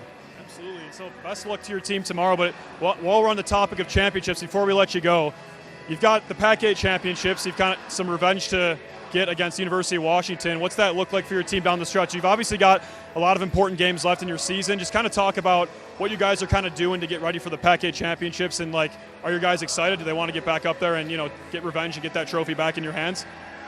Yeah, definitely. I mean, I'll give you the classic. We're going to take it one game at a time. And so we're not worried about that right now. We're worried about tomorrow. But definitely, come next week, excited to get back up to Washington. Whoever we have in the first game, I think games this weekend will still play a part in who plays who and whatnot to start it off. And whoever we get game one will be ready for. And if we get the opportunity to see Washington again, the championship, you can bet it's going to be a good game, and I'm sure the boys will be up for it. Absolutely, absolutely. Well, best of luck to your team down the stretch. Best of luck to your team tomorrow. And thanks for joining us on the broadcast, and we'll talk to you again soon. Thank you. We'll be back with the second period of play in about 3 minutes. Thanks for tuning in. Utah is up 2-1 on UNLV.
Welcome back to the Utah Hockey Broadcast Channel, ladies and gentlemen. This is Patrick McGann alongside Anita Tsuchiya, and we're about to get the puck dropped here in Salt Lake City between Utah and UNLV for the third period of play. It's number 4 UNLV tied with number 17 Utah. And what a game! Yeah, it's been a fantastic contest. What a game! And Utah, like we mentioned, a win against this team would be absolutely huge. You can't lose 2 in a row to this team, and so. Well, and I think from UNLV's point of view, they split last weekend against UCO. So, right, this is not a good way to end your season, right? If you're UNLV coming to the tail end of your season. Well, and UNLV has everything to play for. They're still playing for their first ever WCHL Conference Championship, exactly. and that, folks, is, I mean, that will. Teams care about that. They want to win their conference, right? Obviously, the national championship is what matters, and that's what the players and coaches will tell you. But winning the conference is absolutely massive, and especially winning the best conference in all of the ACHA would be huge. So UNLV has a lot to play for, and Utah playing spoiler, but also a lot to play for themselves, trying to earn their first berth in the national tournament being held in St. Louis, Missouri this March. And so, as both teams get their players on the ice and players on the bench, we'll get started here. It will be UNLV starting this third period with a 16-second power play.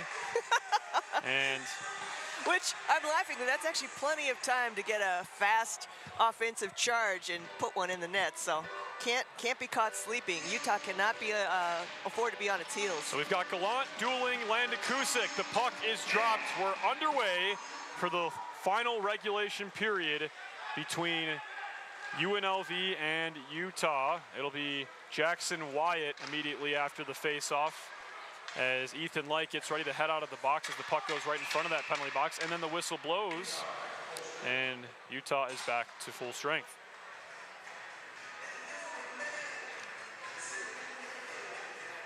What a great second period for Utah. They come back in this game.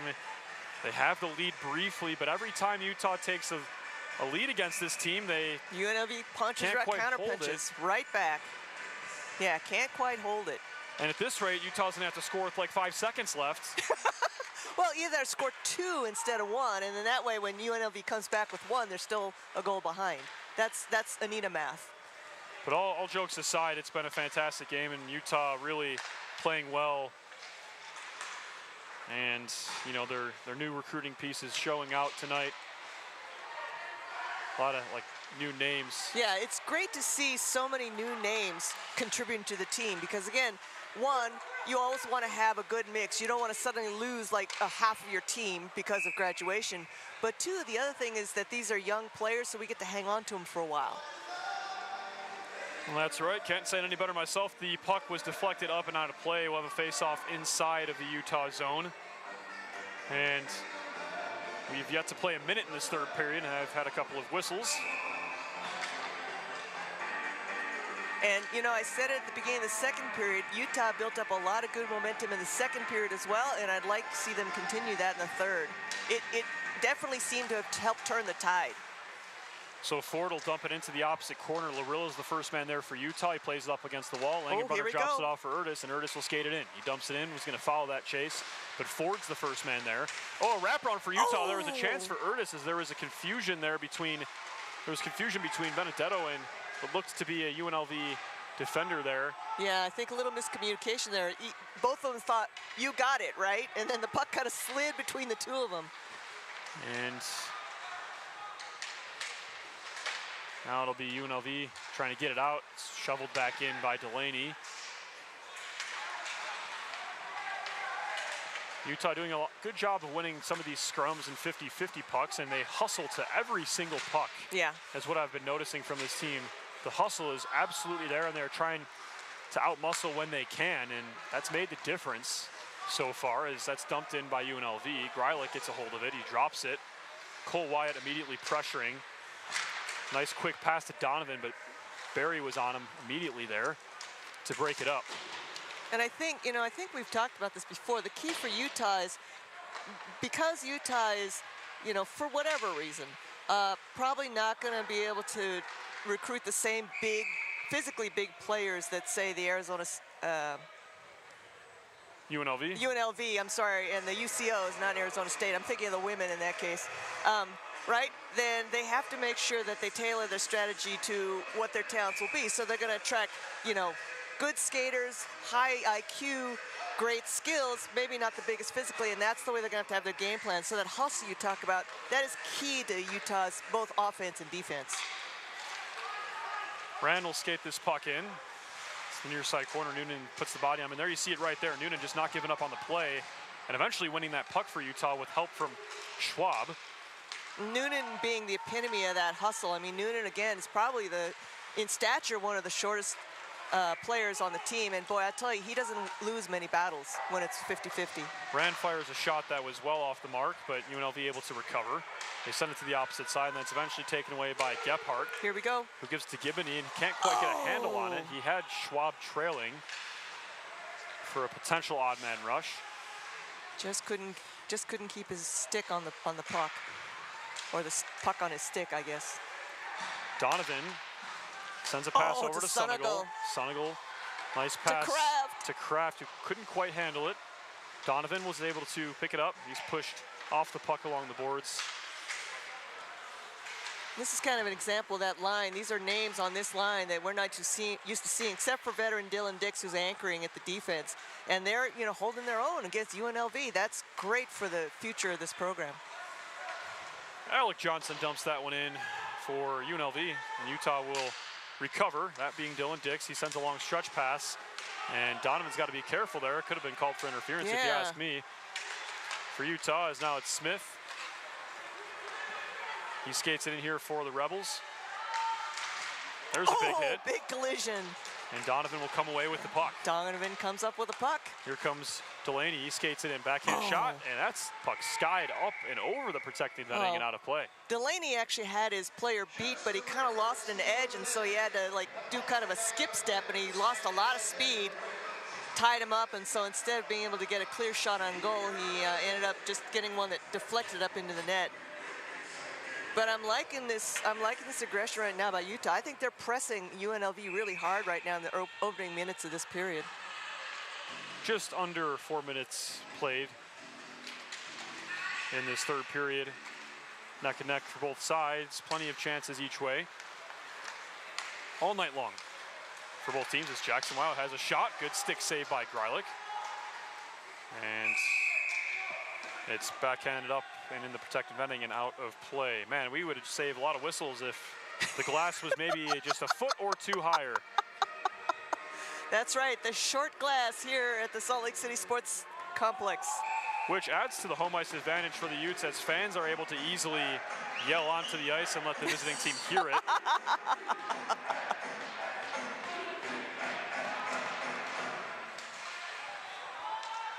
So it'll be Utah. Jackson near side corner after the faceoff. Landon Kusick, nice stretch pass. Slater skates it in with some space. Slater, he shoots. Oh, what a save by Benedetto. And what an excellent pass from Landon Kusick. He put it right in front of Slater in stride. And that is one of the greatest passes you will see. Is now the opposite way. It's Stathopoulos' shot. Good save by Greilich. And Utah recovers. The counterattack is on. The other way. Here comes Landon Kusick. He skates it across the blue line. He's got Jackson still skating with it. Backhand shot, saved by Benedetto, and he will cover it up. Or he won't, actually. It's still loose. It's still loose. Puck is behind still the net, loose. and he doesn't have a stick. And Landon Kusick fires a shot. Good save. Oh, my goodness. What a sequence both ways. Benedetto makes a great save. And Landon Kusick putting on his skills. I'll tell you, Benedetto's a brave man, because when he lost his stick and he went to go, like, glove the puck, he put his blocker hand out to stop the puck. If he had actually would have made contact, he probably would have broke his hand. That's a brave man down there. Counterattacks in both directions on full display there. And the faceoff is sent to the opposite side. Man, what action we're getting in this game. This has been an amazing game. And now here comes Utah. It's Langenbrunner across the zone, intended for McDonald. The stick of a Rebel just barely got a piece to break up the play. There's a long stretch pass to Gallant. He's hit at the blue line. And now here come the Rebels. They skated in, Mensch. He's hit off the puck hard. And then it goes to the near side. Gallant trying to leave it for McCollum. He's able to do so. McCollum still with the puck. Pops up into the air towards the slot. And we've got a whistle, and it will be a hand pass. And I don't know if that's against Utah or UNLV. I guess I think it's going to be Utah, because I think what it was is one of the Utah defenders saw the puck high in the air coming towards the Utah net and tried to, like, you know, deflect it with their hand, but maybe put a little too much forward motion on it. I mean, reflexively, it's hard not to do that. And we'll get a warning on Strong here, and Strong gives a little cross-check over to Urtis after that. UNLV wins that face-off. Utah does a good job to get a stick on that puck. That was Cole Music. And getting that puck out of the zone for Utah. And we got Rand. He skates it in. Rand with some speed fires a shot, and it looks like Greilich got a piece of it. It does deflect off of his padding and out of play. Yeah, and that was point blank. Greilich did a really good job of covering the angle on that, and boy, man, they had a lot of zip on it. Chances aplenty, both sides. Boy, no kidding. Someone's got to win this game. And yeah, it'd be interesting because honestly, I don't think UNLV wants to win. I don't think UNLV wants to end up going to a tie in regulation, because then, of course, officially that ends up being a tie, and I don't think they want a tie. Of course, the overtime would be important for them as well for the conference, but of course, a tie would hurt the ranking. That puck's deflected and batted out of the air by a Rebel. Here comes Rand. Good active stick from Delaney to break it up the play. Ford over to Cole Wyatt, who gets a tip. Oh, wow. There's a hit behind the net. Larilla falling down there for Utah. I thought Larilla got hauled down from behind, but apparently I'm not correct. Utah dumps it in. They'll get a change. So UNLV starts things from their own end. Jackson Wyatt over to Flanders. Flanders skates it in. Jackson pinning him up along the boards. Schwab is there. Whacks at it. Gets the point to Jackson Wyatt. Flanders wrists one, and it's a blocker save by Greilich. Puck skied up into the air. Into the neutral zone. Gephardt, couldn't quite get his stick on that. Yeah, Flanders skates it in. Trying for a Wow, one-timer and a big Greilich, collision what in a front of the save. net. Didn't ever quite got to the net, and so UNLV will skate with it. McCollum over to Flanders. Gephardt. Jackson over to Noonan. Noonan's hit hard by Stathopoulos. Turnover, it's Light. Light skates with it, with some moves. Over to Lana Kusick, they shoot, they score! Utah takes the lead, it's Ethan Light! Now, what was really impressive about that is that Lana Kusick and Light realized they could end up splitting between Benedetto, and they had the patience and the peace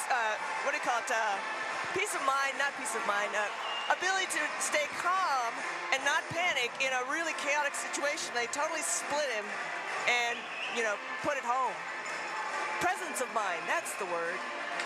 Words escape me at this point because Utah once again goes ahead by 1. And what a celly there from Mr. Light. Pumped up as Utah takes the lead right back, and they pressure Benedetto, forcing him to cover that one up and force a face-off in his own zone. I think Ethan and Che are having a contest to see who's going to get the hat trick tonight. They Because both that's got Ethan's 2. second. Yep. Couldn't come at a better time. And for Che, it would be back-to-back weekends with a hat trick. Ethan Light has his own share of hat tricks over the season. And now it will be Dix over to McDonald, who then turns that puck over to Gallant. It's Johnson skating it in. Nice defensive play there by Utah. Urtis over to Langenbrunner. Now it's McDonald over to Urtis, who has some space. Backhand shot, it's just wide. Dix fires it towards the net. It's tipped a couple of times and heads to the near side. It's now Lorilla firing a shot. Deflected. Nice shovel pass there while Gallant was on his stomach, and now here come the Rebels the other way. Johnson fires a shot, and the Utah defense is all over that. Oh, man. Utah did a terrific job of just shutting that down and stopping it in its tracks. Lorilla plays it off the boards. Light chases after it. Outskates his man. He's skating it in. Slater. Has a shot. Good pad save, Benedetto. Slater was there on the doorstep waiting.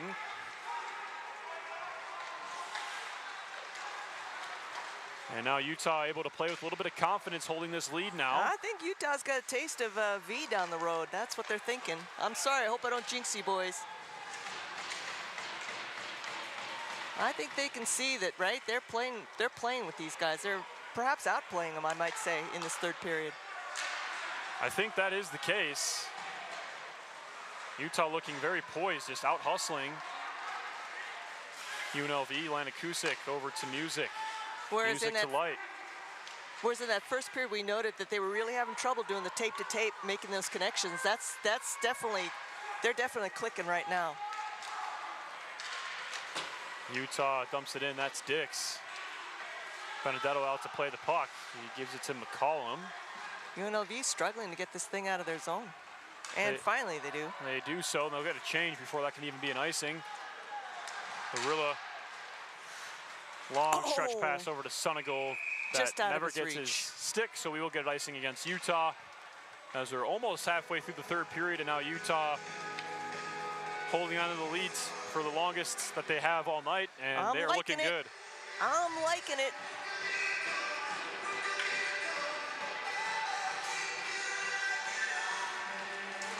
And it's a clean one face-off there by Jules Donovan. And we will get a frozen puck. Referee's very quick to blow that one dead up along the boards. So looking at the shot counter for the third period, Utah with 7 shots on goal, UNLV with 4. And McCollum, he's a little bit confused why the faceoff comes out of the zone. I am as well. The frozen puck happened on the near side half boards. I think that faceoff should be in the Utah zone, but I could be wrong. We've been wrong before.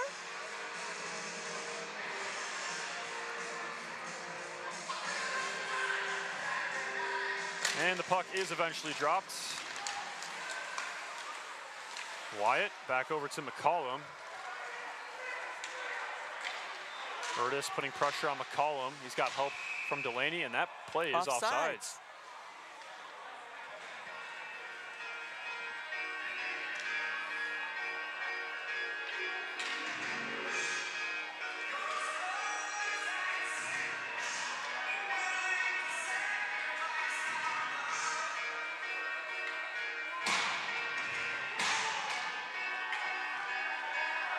Warnings to both sides ahead of this face-off, and UNLV wins it.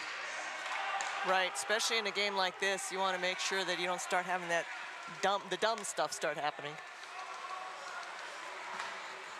Strong. Although I have to say, both teams have been very disciplined. Strong skates it in. Pass over to Cole Wyatt, and to Gallant, who dumps it in. Strong is there. He's got Delaney behind him, and Delaney wins a 50-50 puck for Utah, as Utah's been doing all night long. It's Lanakusik who dumps it in. He's going to foul this one up. He's got Light trailing, and Slater. Oh, nice kick. Slater gets a piece of that puck with his skate. Lanakusik trying to get a shot. He whacks one. Light at the goal line, going wraparound, tries to send it towards the net. And that's then taken away. Now it's Carollo. And it's taken away. Lanakusik with some space. He shoots. What a save by Benedetto's pad. And a great chance for Lanakusik. He just pickpocketed his man there. Now here comes Flanders on the counterattack. He skates it in. I'll tell you what, Jacob Slater set up that entire play by hanging with his player and keeping the puck in the zone to set up that opportunity for Lanakusik. Lanakusik mishandles the puck, and dangerously it slides right towards Greilich, who sticks it right back to him. Surprisingly, like,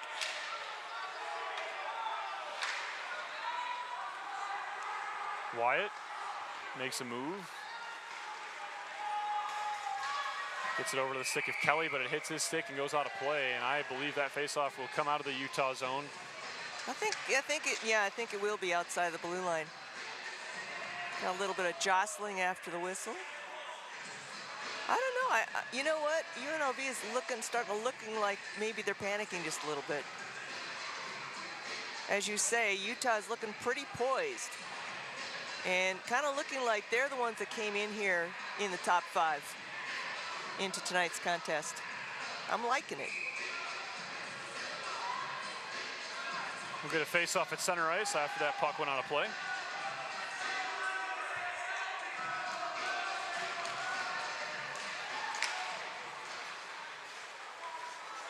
Puck's in front of the UNLV bench. It's dumped in by Donovan. Gets spun around. Yeah, Kraft spun around there in the far side, near side corner rather. The puck now in the far side corner. And UNLV will take it out. But an incoherent pass results in a turnover. Music dumps that in, and that will be icing.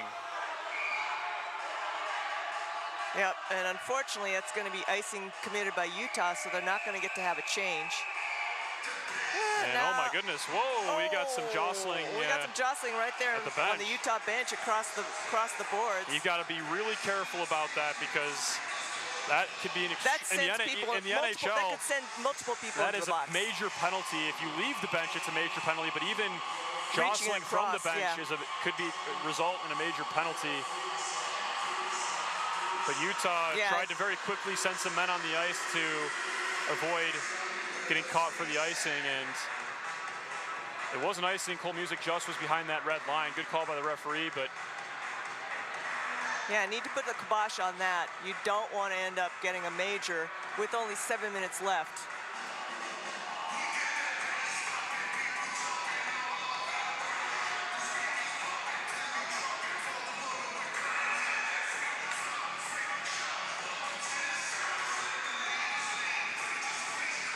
I tell you, man, it's become a nail-biter here. That face-off is sent all the way back into the Utah zone. Oh my goodness, what a huge hit. And that will be a penalty against UNLV. I'm not sure. It didn't look too dirty to me. It didn't look dirty. I think it was pretty high. It was might be a headshot. Or maybe a cross-check, I'm not sure, but that's a power play for Utah. That is huge for Utah.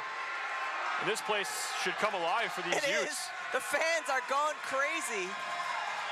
Number 16, it's going to be Max Johnson to the box. The call, it's a 2-minute minor for boarding. Wow, all right.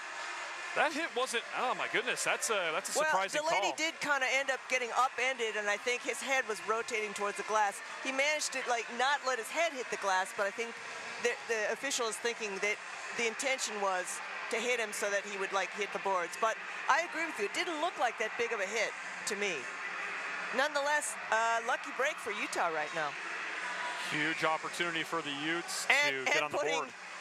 Putting Mr. Johnson, who has 20 goals leading into this weekend, in the box and keeping him out of the play for 2 minutes is a good thing for Utah right now. We got a warning. Tell you what, the officials keeping a tight face-off circle this evening, as tight as I've seen in quite a while. They are. And after the face-off, UNLV will win that tie-up and try and clear it out, but a nice play by the stick of Schwab to keep it in. Carollo there, he's just going to slap at it. Yep. And UNLV is going to attack on this power play with the limited time they have left in this contest. Yeah, I think they realize that they don't want to let it go down to the last couple of minutes of the period. Especially with Utah playing as well as they are right now. They win the puck. There's a chance here for the Rebels, and there's a play behind the Utah net. It looks like that's Noonan breaking it up. Good job by Noonan there. Or Larilla, rather. Oh, Larilla, sorry, 26. Skating in is Lanakusa, who has a shot, and he doesn't quite get a shot there. I think actually he got stick checked. It's Schwab for Utah. Near side corner, gets it to Light. Light, one-timer, intended for Lanakusa, gets bouncing around, goes down the net, one-time shot, slice shot there by Slater. Slater and a was great right pad save there by Benedetto. And the puck is still loose. It's on the near side. And in the UNLV zone. Nice spinorama there from Slater. He stick handles with it. Goes to the point. It's Light. Sends it down low to Lana Kusick. To the middle, it's bouncing around. 50 seconds remaining on the power play for Utah, and UNLV is able to get that one out. An extended stint there from Utah. And they head to the bench. And both teams get a change. Wow, that was an exciting series right there. Utah just pouring it on. 35 to go on this power play for the Utes. It'll be Langenbrunner skating it in, getting it over to Ertis, who skates it in. It's still loose in front. Still loose. Puck sliding around, and the whistle does blow. And we'll have a frozen puck. 25 seconds remaining on the Utah power play. Critical face-off ahead. Fast frozen puck call.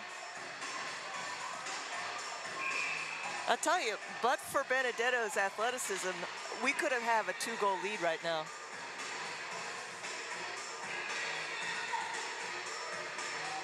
Oh. Referee's pointing towards the penalty box. I'm not sure what this is about. And it looks like there might be a penalty called against Nevada, Las Vegas, specifically that being number 46, Mason Kelly. Maybe not, I'm not sure. The referee was... Everybody's kind of just skating around Face-off comes out of the zone. I don't know about that. I have no idea what's going on. Frozen puck right next to the goal. And now it's going to be outside the goal line. I tell you, we've had some really confusing face-off positioning here this weekend. We had this happening in the women's game as well. Jacob and I were really confused. Shot, he shoots. What a save by Benedetto. It's a great glove save and a nice setup there for Utah.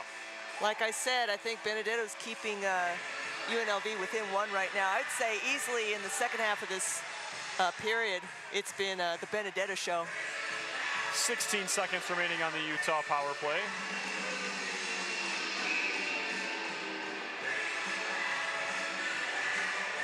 Just under 6 minutes remaining in regulation time. An insurance goal would certainly make the Utes feel better about this contest. We can only hope. That would make me happy. UNLV wins that draw. They're going to send it all the way around the boards. It pops up and out of the zone. 10 seconds to go on this power play, and UNLV with possession should wrap this kill up. There's a long pass to Gallant. It's broken up by the stick of Dix. Jackson dumps it in. That's going to be icing. And that is icing. Johnson out of the box. The Rebels back to full strength. They get a big kill and a big moment in this game. Absolutely. Utah's got to keep their cool now. They have a slim lead, 1 goal. Can't afford to end up making a mistake, and most importantly, they cannot afford to end up committing a penalty and having to skate 1 skater short at this point. Keep cool, boys. Keep cool. There's a big hit from Dix on Gallant. And it'll be Jackson just playing it up against the wall. Nice keep in by Alec Johnson, but eventually it is deflected out. It's McCollum. Sends an elevated pass over to Gallant, who sends it back to McCollum. Mensch is able to dump it in. Greilich out to play for Utah. Larilla over to Donovan. Tries to pass to Kraft. It's turned over, and now it's dumped in by Alec Johnson. Max Johnson's there. Sends it over to Alec Johnson.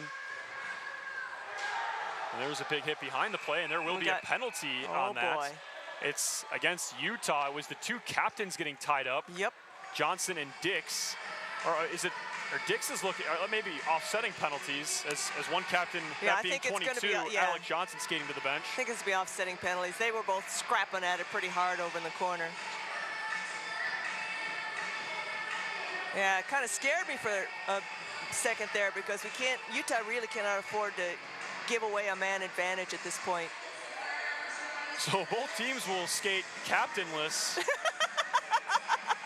They were probably just trading, you know, like sharing trade secrets. Like, dude, man, is it tough to be the captain for your team? The guys listen to you? So 4-on-4 for the next 2 minutes as we're under 5 minutes to play in regulation. And UNLV wins this face-off. Wyatt has had big some opportunity space. by Wyatt. I don't know why he didn't take the shot. It's Delaney. He skates with it. Oh, he's got some room.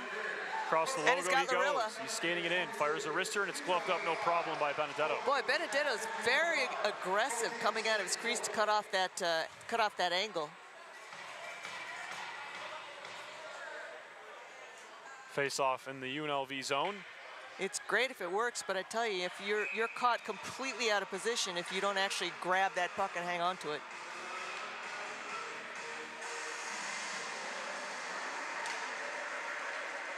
UNLV controls after the face-off. It's Rand.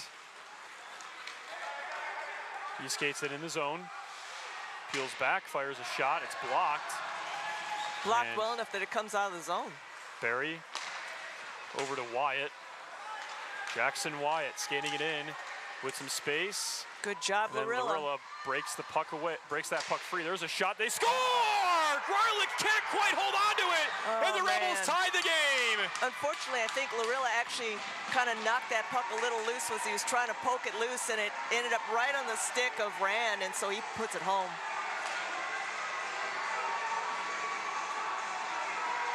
A big goal and a big moment for Nevada, Las Vegas. We're all square at 4. And Greilich couldn't quite squeeze the pads tight enough, or I'm not sure what it was, but it just gets through. And that's a very big goal. That's a huge goal for UNLV. So, for some reason, the referee just signaled we're still going to stay 4-on-4. You say that's the Is that the right? That's Okay. the correct ruling. Thank you. It's dumped in. Jackson for Utah. Now it's Urtis sending it towards the goal line for Slater. There's a shot. It hits a player and never gets the net. Slater, excuse me, rather, chasing that puck down. Union dumps it right back in. A lot of ice to skate with on the Olympic sheet with 4 players aside. Wow. Utah actually managed to get a line change out of that. Gallant skates it in. Leaves it for Stathopoulos towards the middle, and it never got to a Rebel stick, so no shot came of that play. It'll now be Gallant. Still stick handling. Point pass McCollum. Back to Gallant.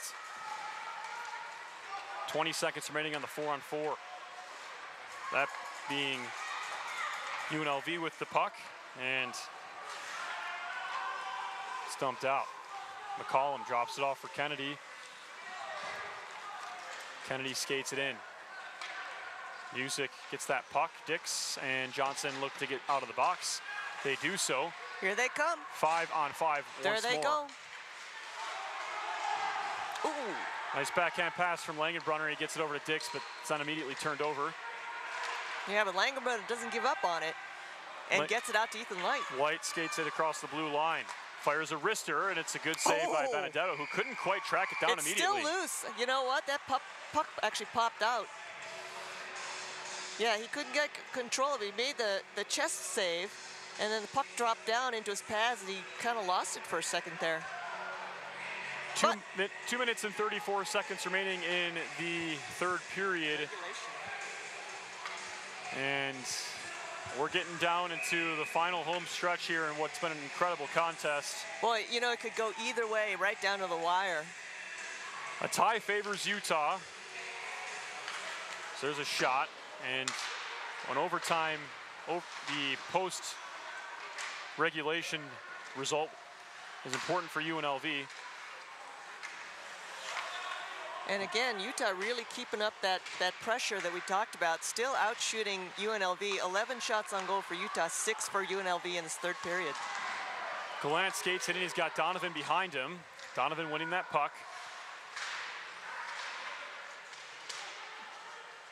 Lorilla trying to get it out, and Kraft eventually takes it away. He's got Donovan across the way. Oh, nope, Dumps it Donovan's in. going to go for a change. That's an icing against Utah. Whoops. Which means they're not going to be able to change. Under 2 minutes. Let's hope that icing doesn't come back and bite them, because they really wanted to get off the ice, and now they're going to have to stay out there a little longer.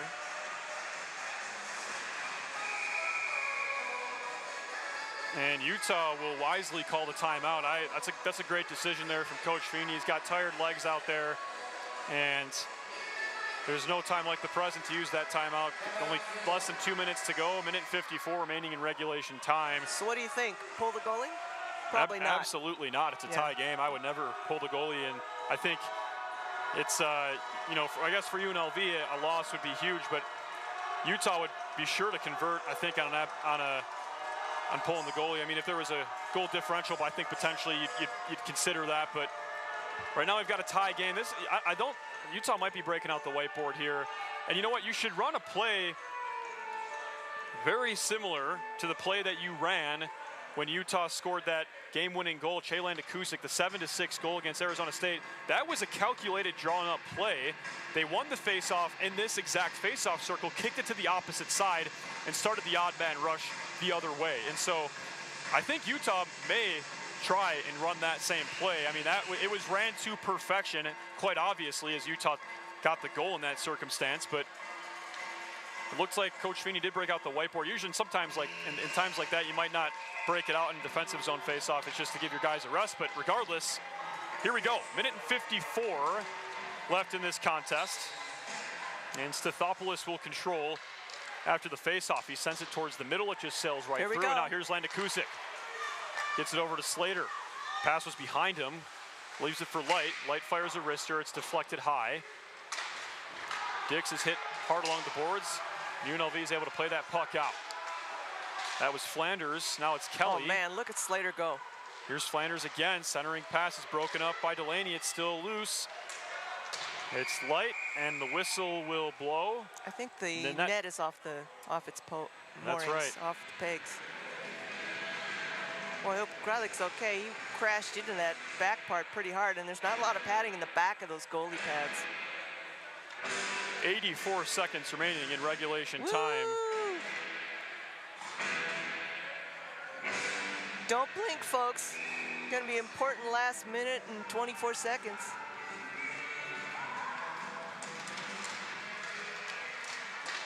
UNLV finds himself in a similar situation as Utah did against Arizona State last weekend. I'm sorry.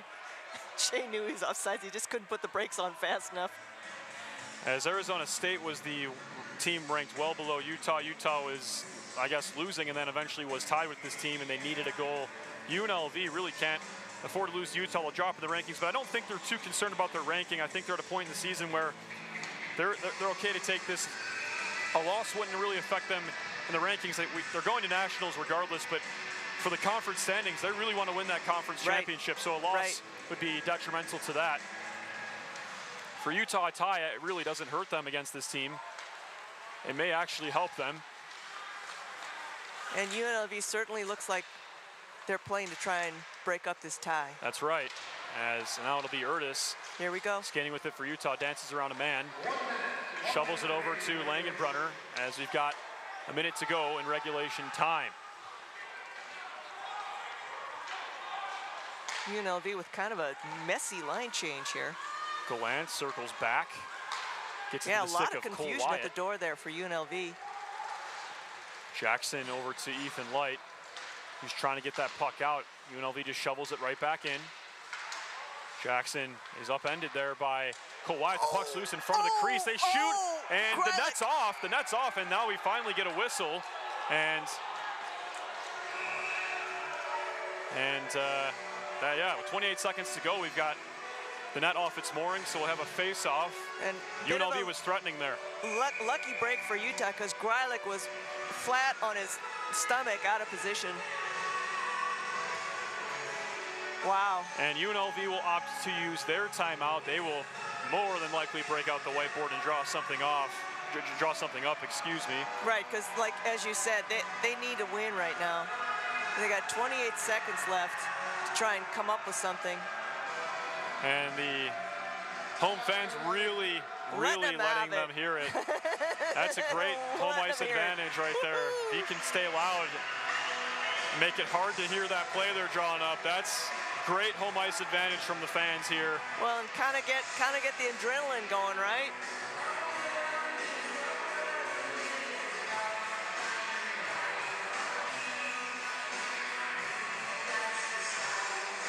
My goodness, what a contest we've had between number 4 and number 17. And it might not be over yet. And we have another game tomorrow. We're going to do it again tomorrow. Tomorrow's game at 4:30, puck That's drop. right. Tomorrow is going to be seniors night for the women, so they get the 7:30 game. We'll have a pre-game little recognition of our graduating seniors. So if you're coming out, be sure to come out early enough for that. 28.3 seconds to go. Face off in the Utah zone. And off the tie-up, it's Che Landakusik. Oh, he's got some room. He's got Slater and Light. Slater skates it in. Near side half boards over to Landakusik. It's knocked away. 17 on the clock. Gorilla dumps it in.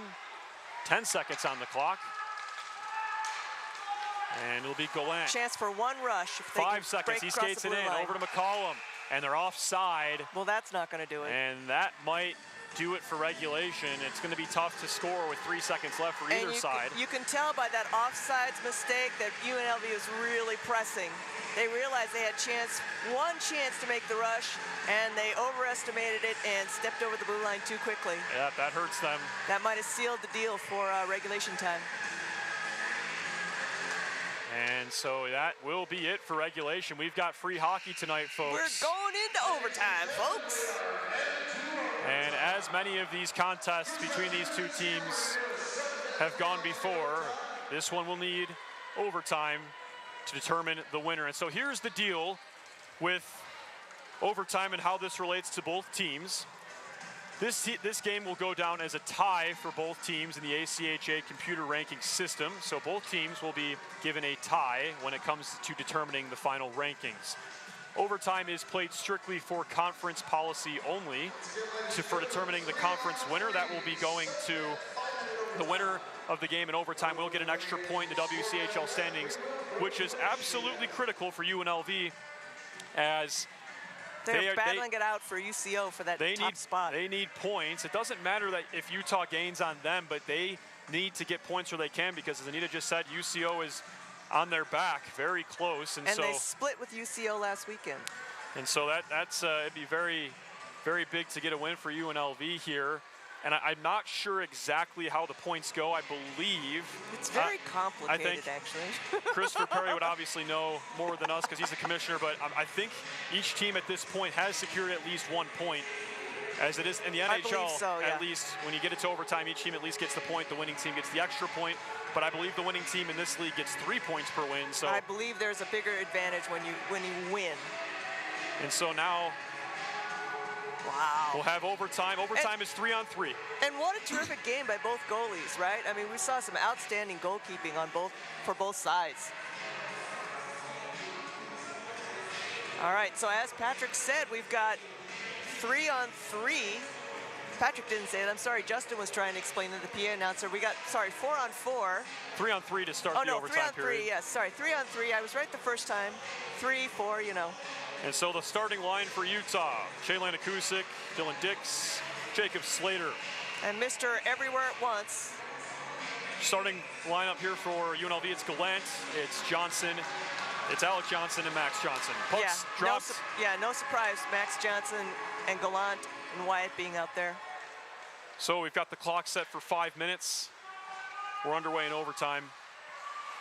Lots of counter-attacking and transition plays with 3-on-3. Johnson skates in.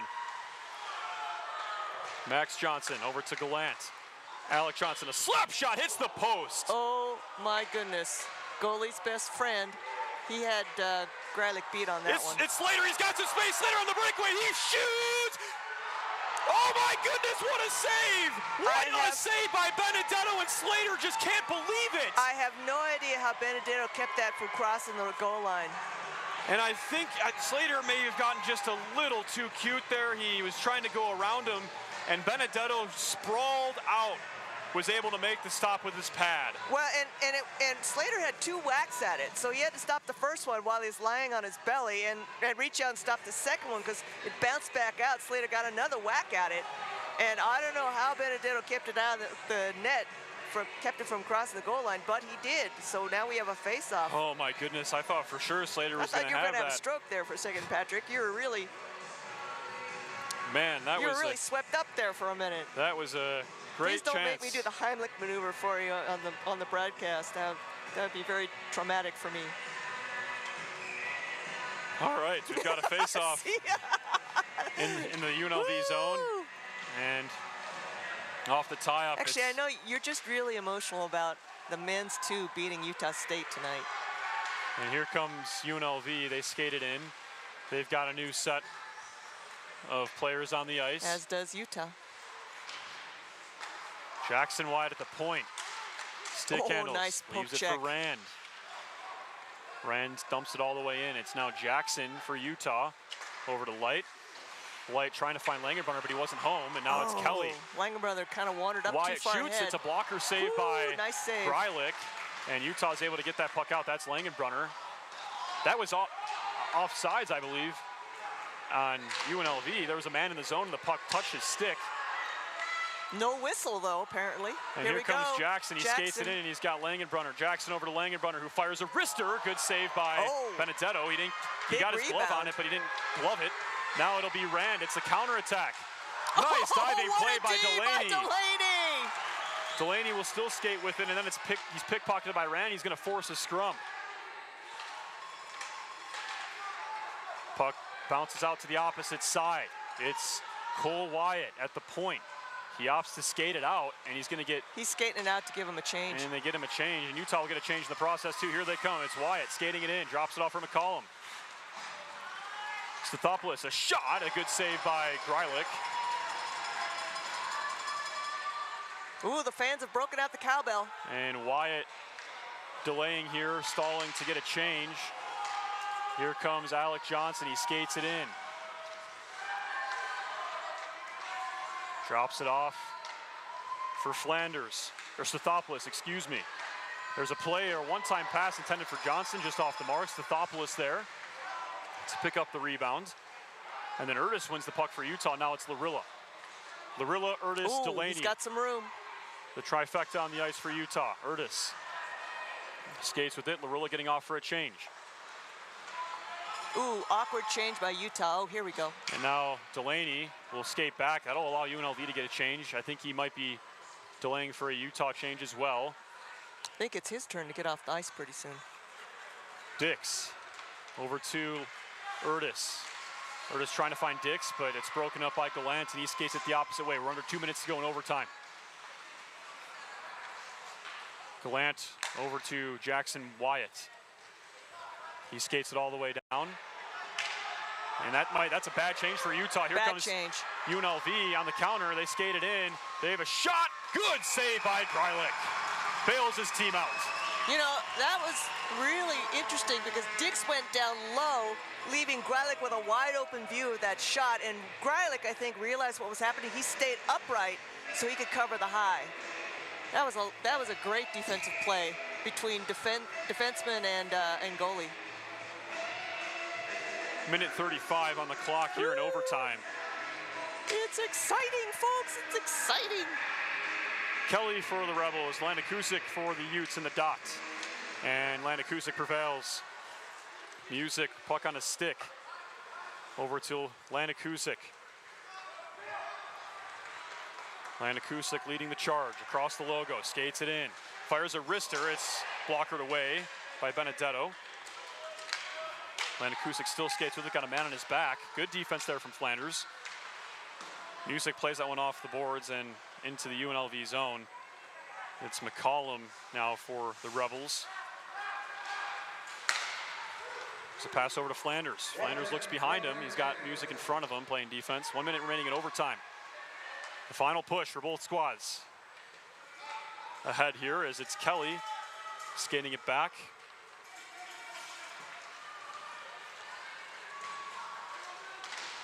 Nice poke check from the stick of Landakusik. He gets his stick lifted, and now here comes Utah. We got a chance. They've got a chance. Slater might have a chance of redemption. Here comes Slater. He skates it in, makes a move. He shoots. Good save. Rebound. Oh, what a save by Benedetto. Rebound for Landakusik. He can't quite get the shot off. And now it's UNLV the other way. Cole Wyatt with Dylan Dix defending. Skates it back. Good job by Dix to stay home on that play. Stathopoulos on the doorstep, trying to get it over to Johnson. It's taken away by Landakusik. 17 on the clock. 15 on the clock. A pass to Landakusik, and he can't quite receive it. And now it's UNLV the other way with 9 seconds. They've got a chance.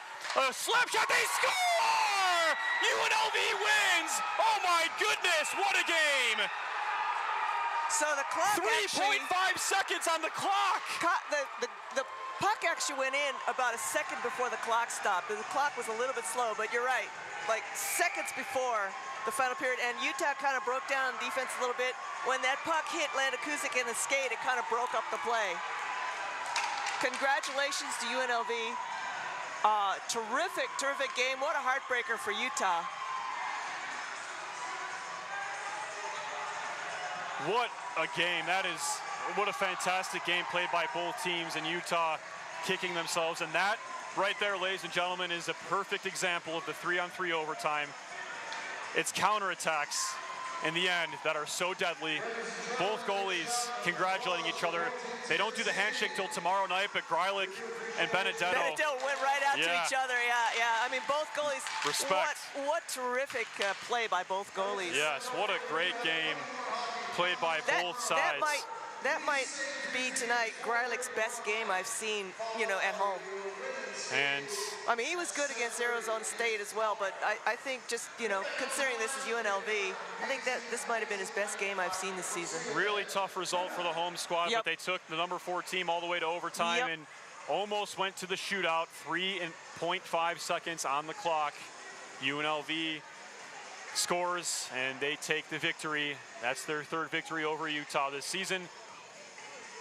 But with that being said, that's all the time we have left on this broadcast. We'll be back with more M1 hockey tomorrow against Nevada, Las Vegas. 4:30 puck drop between these two rivals. That'll be the final matchup between these two teams this season. We want to thank you for tuning in tonight to the broadcast. For everybody behind the scenes, for myself, Patrick McGann, for Anita Suchia, thank you so much for joining us for tonight's wonderful contest between UNLV and Utah. The final score, UNLV 5, Utah 4 in overtime. We look forward to seeing you tomorrow, hosting you for another game. Until then, have yourselves a great night, folks.